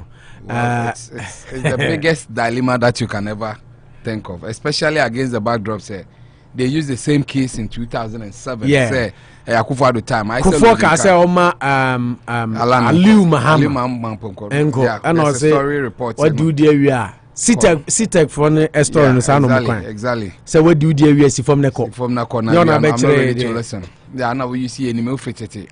Now I say loading ka for crap obi di wenim ti onu load ya won koye. That's the exact phrases they used. For now, no so by you say it's about competence. Akufo-Addo kicked against it and told Kofor in the face that when you finish your eight-year term, go with your running mate. So President Akufo-Addo should also exit with his running mate in 2024. Yeah. And here, you see, there are various schools of thought. And they have to be strategic. Who can win as the power? You can have your preferences, but when you're careful, and I'm just about Bawumia, so as a strong case, say Northern region, they were not making inroads, even with Aliu Mahama, but on by far Bawumia, they moved from 4 seats to 12 seats. Now, almost 16 crowds, so they keep increasing. Musalago said yes, one region, they won it. When we were growing up, NPP did not have any chances in the north. Instead, the Bawumia ticket has also really, really helped. And he sacrificed from 2012 going into the docket to be the sacrificial lamp. So Bibeka helping in the north also didn't help there in central, in Bruhafo, any other part. No, central. Because they had 169 with Bawumia helping, it has come down to 137. It could have been worse because the north has always. And Tinameka says somebody can also put up an argument that maybe Bawumia Bua Norta, Ebia Alan Suba, Onuzube to me Abua, Ashanti. Easton. Ashanti. No, I'm just making a case. I'm not saying it's the reality. I get you, but these are decided cases. Ghana election. Takra, the Omulusu, Western region. They say Western, MPP. Western. They lost some seats. Western North. No. Cape Coast, the Central, American Central. The Omulusu. They lost so many seats. And Accra, so they lost some seats. So I'm only making the pros and cons. I'm also making pros and cons. You are slashing my head. Yeah. So that, but I'm trying to do a counter argument. Exactly. It's all fair, right? I'm just saying, loading card, the argument to us say, Akufo-Addo did the Yenimu Fitete, and then he won it. That was his slogan. He didn't talk about what he can do or why he's a better candidate. He felt he had fought from 1994. Man a chance. But I learned from US, so they felt it was not at the right time. He's better this time, about 12 years down the line, 16 years down the line. He doesn't qualify for it. I mean, he will not be happy. But Alan, yes. Because not who used to qualify there. Where qualify for it? As in Bawumia.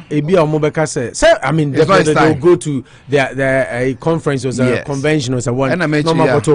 Yeah, delegate conference. But I mean, worry. Yes, it's too early.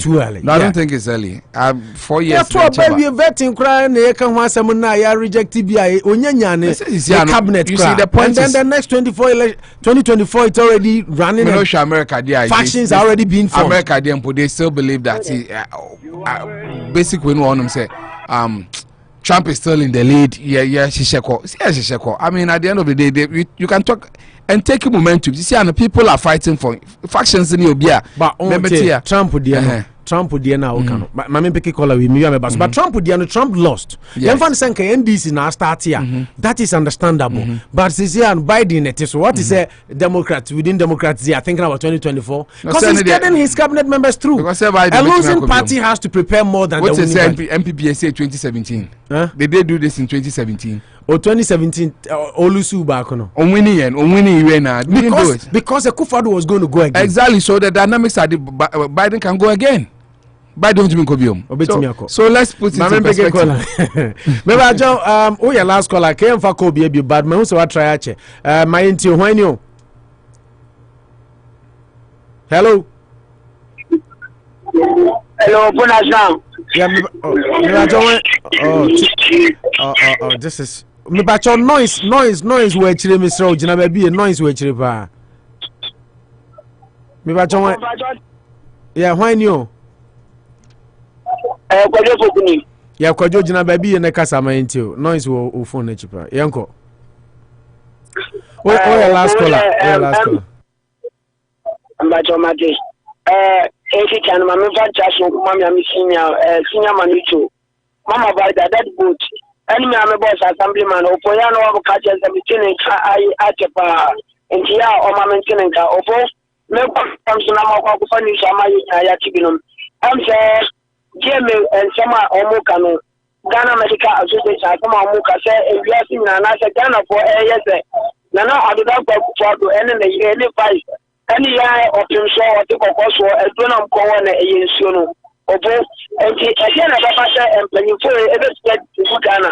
Now, only Mama Papa, so nobody as one address a young one. The best Ghana for once and some way, and Yamano Koda, or my penny at my fellow will be our or our as Antman Mera, or no such now for work, or for young for your GK answer to go him.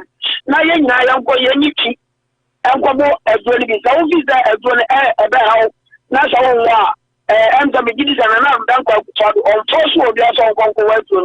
Now, and as they number TV station, I could be as a don't know. A year already too, so another panel. The another for the kind of but the Brian because the winner Ghana for a uno, a door solo, and the other side Ghana for now. Yanya Gide on another for Titu Asantimam, any option so once option so it's not going to be or for you the empty as well as boy now or for me to NTP and some or more kafan and alankas anybody would answer me best say a new time at the day yes I have to take you and I say yes I can win now do that quite trouble anybody would end a yes man one day waiting for the a good Bawumia and some Bawumia the best among only a good alankas so and coming quite the NTP then we'll mess NTP for the say once and somewhere now only a bus a new year and the year 2 years was men and not that work for the book on to all Yamagana and play mom next year but my demo may do time say as I say will be beginning and that work for the Edibana yeah I know about the turn and not that work for the Edimana so now you might done a side to keep the funds any NDC and ticket or much many and come oh we na come on me for as we and small for Ghana you give us a NDC I take disease and that boy on my comfort Ghana in our with the man of the Simone Ghana okay Kojo Boku ya da CP okay Kojo Boku ya da CP yentimi va ko bi abuse da mekan ntimi sra mo amofra ni na manu chuma memra so na yensam na apne nya ne sorry yes just like you said into the Bawumia way no I think that I will agree with you if a bear heightened that but it's gradually becoming. And if the leaders are not enjoying it, why would they meet and have a press conference and tell people not to talk about it again? I think they are both enjoying it, and they are even. What they call a bit of free fish? I don't know charisma, right? Only pan or this message be buying. Yeah. Or say, or Surest and we Ukraina, a man for Shada come mafia Alancha Martin ministry or not just said be atonozona when to me crambe. So he should also check his ambition. If he just what he wants, I think he should get off the high horse and start campaigning for himself. So because these are moments you never know what they are doing. But I think that certainly we can be having those debates now. Be refreshing our minds. I made them who say a bit too early if the leadership are also but I don't know common man fine like campaigners there 2021 and can maybe 2 years into Nana a new 4 years. He said better about that 2024. Yeah. And it be at 22, 23. Now for nobody candidate are marketing. You have to start marketing yourself. How do you do 2 years to time no more? 2 years to time. Anyway, but I think that maybe they before say obi ayatu aba. Avena cabinet members cry yeah vetuomo. See ana more static Bawumia Alan. You see the level now starts. Is it not going to cause more division in even in America? I'm sure people sit on platforms to say that they think Trump should go again. Yeah, they fine. What can I say because he's off power, but people are also you do baby, but people are fighting for Trump. Their space. The president no official. No, he doesn't. They don't need to be president. No. I say Trump would deny to say President Muhammad. Wherever there's money, there's greed, and the people don't play fairly. Okay, so you see nothing wrong with there's that. Deception. I think that denigration, Beyman Abraham said you are trying to set people up and trying to say bad things, but giving me reasons why. Give me reasons. It's good to read about Bawumia and an American. Why Bawumia and why Alan? I mean, and compare the two. It was an interesting put them on the scale. Ethnicity, Ghana, how you see politics, the Domo tradition. People feel that they've been sidelined. And who's been there for long? If Ali Muhammad didn't get the opportunity, I think Bawumia sold himself very well. We can't put them on the same soup. Bawumia now had a lot of influence in the party. People also say that Chairman Ted did his job very well, but he was just kicked aside because somebody felt that let's be in the queue. It was his time. Let's be in the queue. And you, Bawumia, you are still young. You can have your time. All those things will be played. Come into play. Yes, and it's good to have those debates at this point. And you see, the second one here, vaccine. It's good to have perspectives from learned people saying that vaccines are the same, the same everywhere and blah blah. It's good. Me even as the message be bad, and yet clear, mami. So I don't want to read it. Konatesalu Milo. No, he's not really making any bars. No, me here I see. Please, a place vaccine came from. That people don't do before. Why Ghana do? Like, meaning, I was trying to make meaning out of what he's saying. Say, okay. I'm just just say, baby, advice any free buy, you know. Say, I'm on for war. I didn't Ghana for war. I don't know. Some more, baby, I'm more. So, for me, I told you that candidly, you don't go condemning it because you don't want it. At the numbers in Nkrumah, it's just 600,000. And for me, Nkrumah, Ghana, about 30 million. So let the 600,000 take. Let's have our first reactions. Let's see how it will go. Okay. Then, because then I'm sure say vaccines here, some will react differently. I even believe with adaptability, but people say, hey, it's not the same. Okay. It will all help the debate now. So, okay, Madam for Chris Koomson, CNN. Yes. Yeah, he's being lambasted. I'm not for criticizing or say he's being hypocrite because on Kovanebra controversy now, Bano. No, but CNN policy and on one man warning say conflict of interest in he shouldn't cover his brother's story. But and now of course smart news is man for say Chris Koomson criticized for hypocrisy after he says he won't cover brother's controversy. But CNN for cry say no, but these are people should think even professionally you will be benwa doctors now even nurses so because the Chris Koomson that I know, the enthusiasm, the energy for his show, and Ramesha Chris Koomson, you could see say he's flat. I'm yet to get to that level of my life. Vaccine, Ediano, and to me, no, Papa, it is a sexual harassment now. Abano. So far, mom, you know, now accusing. So, what do people expect him to do? To come and lambast the brother on national television, then they'll be happy? Yeah, so the way or lambast a man for ninety. And I make sure that professionally, if it's close to you, people expect that professionally it is not easy. I mean, you have S friends, but you don't have S brothers, S children, S this. See, there's a reason for those things.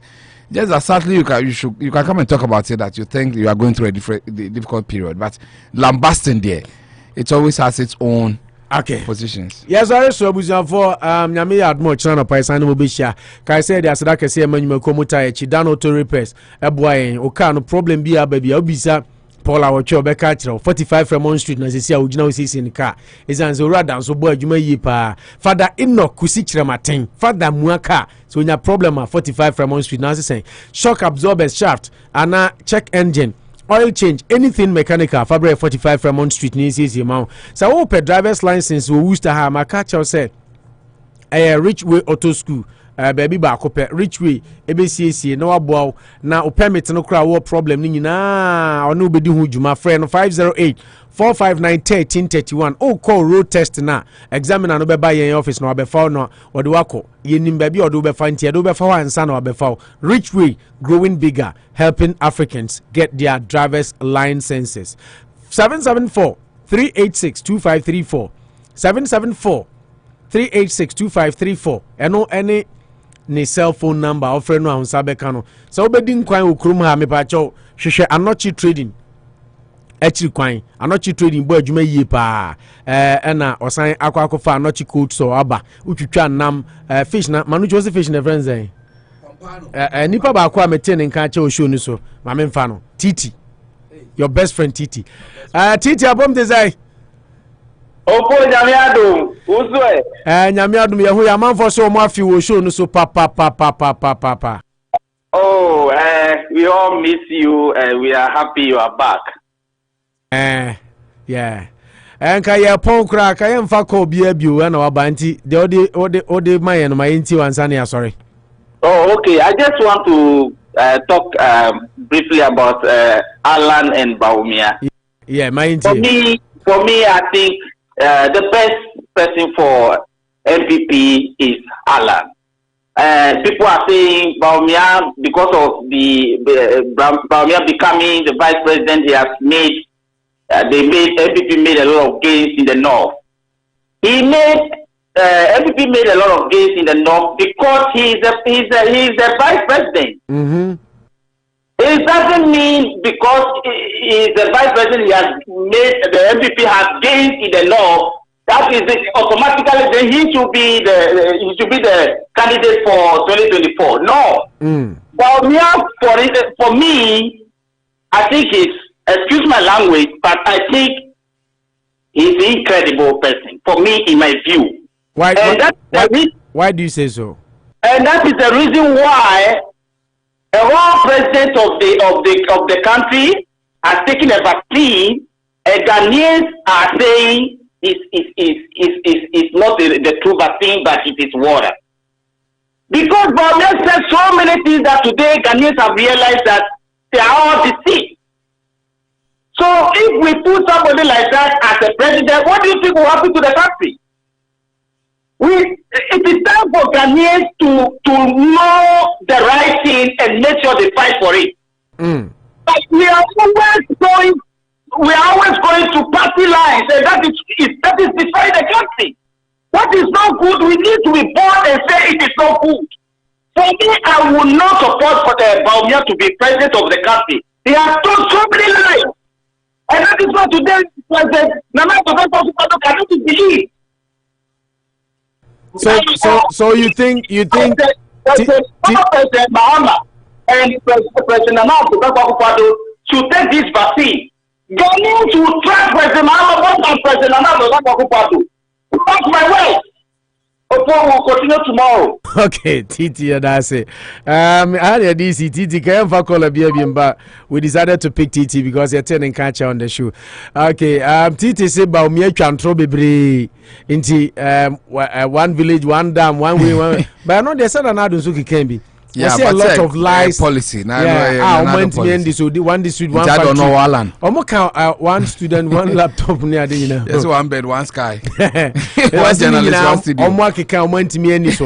TTC for him, he doesn't have the mandate. But if he was to be part of the decision-making team for the MPP, the message by Algeria. Oh, okay. Or Algeria, and to share Facebook from Algeria. Oh, okay, very good. Yeah, and the TT point on the TT say he on the Wallan. Surprisingly, TT is an NDC guy who is rooting for Wallan. Isn't that fascinating? That means NPP for those who comes where it will be easier.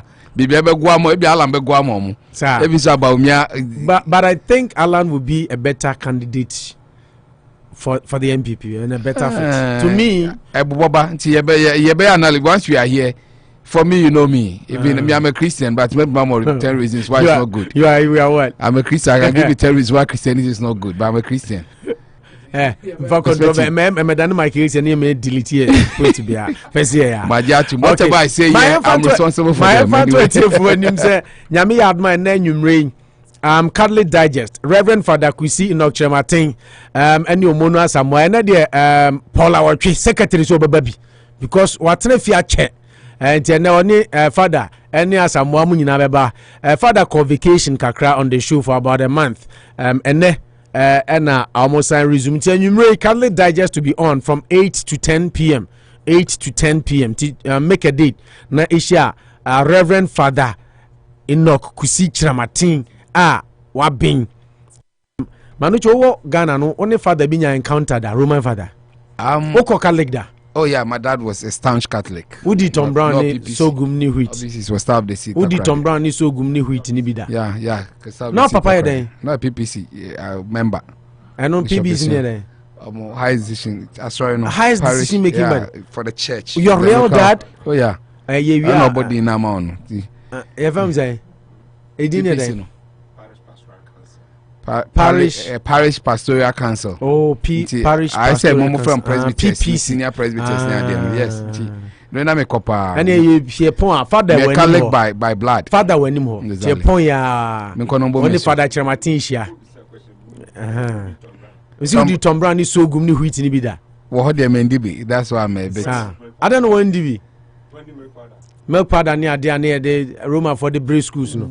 Mankokale school. Yeah, maybe that's why. Yeah, Mankokale school. Come Mankokale school do P6. Yeah, I only went to the church. Me deeper. Me say month of October say me call Rosary month me find the agro. Me find Rosary month. You pay anymore only father meeting. Yeah, na me sorry be makobi do. Na no bisa mako Baptist, mako Methodist, mako SDA, mako deeper. Father see me what send ntina mbisa no see share. You pon you pay. Mako asori ni bi there. Say no say me worry. O sending na so kan. Mako. Ba nyese bebre. Kakra wo mande meko no dabi nyesa kakra se ma kakra me jese intentional bizan so nware to nware a o kosum nyame first bara sorry no mu bi a nyame so na utimi sha odofo na mo aware and the Sunday yanko Sunday no be boni se ma wa sorry no to oh I'm not a married man. No, I'm saying I'm not saying you are. Majatum say at least it's a side attraction. I shouldn't make it my main focus. Yeah. Who knows? They say be anyame asem. Ukono nye bi so anyame na. Yeah, of course. Whatever happens. And I sorry kra wo ma ya na sorry for any asofo ni mpenifo no cry encourage say mo ware wo mo ka sorry because sometimes we group members na no be hanu abetwe no ko no abetwe no konti and na wo ye be ma say no so wo ko ware wo mu kwa ba bia wo ko twe be ma ni ta twe ma no but I don't have problem with the Catholic Church. I'm a very staunch. October bia me ye resume me no ti Anopa Bosuo on office Anopa bia okay to see when hu say o ye Catholic dey be monitor Christian comments exactly Christian comments I say we be sense Oppong mama ye we say we me adwuma nti say wutia tie ni say so wo office a wo ye we adwuma it's a obi a adwuma values no you do your values but imagine that your wife works in a bank or bank one man on the boss benya problem she might say a bad word near there wo won't you but me a journalist and now we tie adwuma no tie wa say mo kofia then you have to see it as a job na me chairman Okadidi. So justify go Christian. No, also we sense how Christian comments, not every comment. Oh, not all of them. She must say I'm working. I'm working. Oh, okay. Yes, sir. So they go for peace news no over here for then Adija Amavoga. It's an annual and we want to encourage professionals, professional like nurses, doctors, economists now they're more technical people. No, to help us on Basi no Opa Chinametumia doctor on the show. Yes, I mean that is even me. Not necessarily at the studio physical, but we can get him on the phone. Even me, because I want those questions. Dr. Uso, me vaccine actually said not to be distributed outside America. Dr. Uso, maybe some of the difference is to say you raised a good point. Say whether a bit many impact. Yes, maybe America there, like America there, Ghana there. I did the same. Maybe some. We'll try and get him on the line because we need to disabuse people's mind. The good thing about Dr. Uso is or a pharmacist by professional sign or sign to us call medical custodian of the drug and he's more than qualified to speak on the subject. Yes, so we'll try and get him on the show tomorrow. Prepare me questions so that I will notify him today. Yes, and then we'll talk about that tomorrow on the show. But father, as I test this, or can't anymore. Best sense how Christian comment on the show. Frances Punamani. I mean, thanks for doing the listening and everybody who has joined us. We're grateful. The numbers are increasing. So join the bus. Obiano, sharing. I mean, we talk about everything. And you are always Agnes Asari Kofidra, Sarba for Frank Kajman, Nipan Dos, Max Billion, Canada. Max Billion said, Nadia, no, local, you know the message by one to me and for also no what talk exactly. I check Canada for you. And about it, also Canada and Zaka message on Facebook. I mean, a Bimusaman can comment. Say, but he can't be bring me kind of interestingly. You know that way. Me update for from a bar na ye. Yes. It is a one to dia makine did that. Abuzo this year said they kind of Catholic Digest and 8 to 10 p.m. make a date. Niti Roma Safono emu nkyerɛkyerɛ ene osom no nyina so ne bibia ene Reverend Enoch Kusi Chiramaten. Sa wonti Roman father what being say be that and it's I was internal maybe say only Roman father be interaction. Yeah, na person me can dey on we deep. Na school na said doctoral school. Sorry, a father to get close to a father cry nedin. But me who father or serviceable say that. Me who father or sociable say that. Me who father or brain wants to say that. Me who father or donipa say that. Me who father then I have to see him. I have to have a personal very encounter. Humble, down to earth, but most importantly, very knowledgeable. And then Meko Kalik, my sister, they honor Meko. I have to join them. They said Tom Brown, you be jaito because who say Upe Tom Brown pa Canada Ben here say father here protocol. Marty say Kalik and Tom Brown are friends here. Meko papa. But beyond that, I think a very spiritual church. And I'm catch on me. My breakthroughs a lot has come because I took my rosary month very, very serious in the month of October. And I'm grateful for your dad. Yes, exactly. Because you that I know, so papa and for Catholic man, more take you rosary month serious. Coming in DVC. Yeah, but no more comments. Yeah, because you've closed into my jatum. So people should just join us this evening and enjoy. Yeah.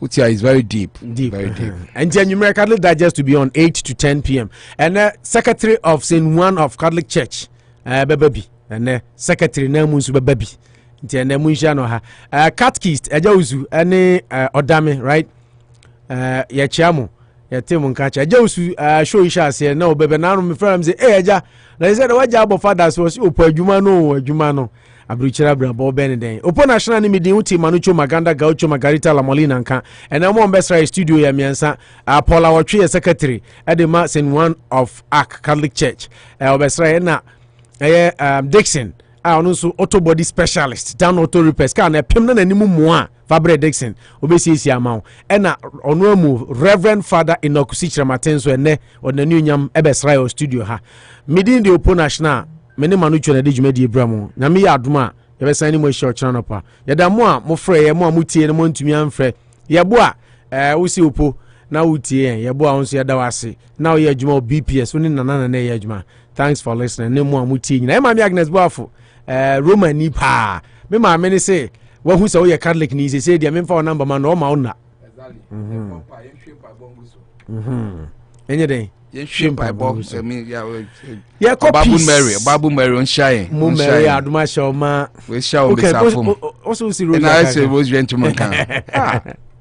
Yeah, copies near the news no dia bramo until then dia nyame nhira mu nyina adom dum ya ochena no pa. Ye sign mu be share near the foforo e dia bramo. Oppong national makrama. Unity Radio.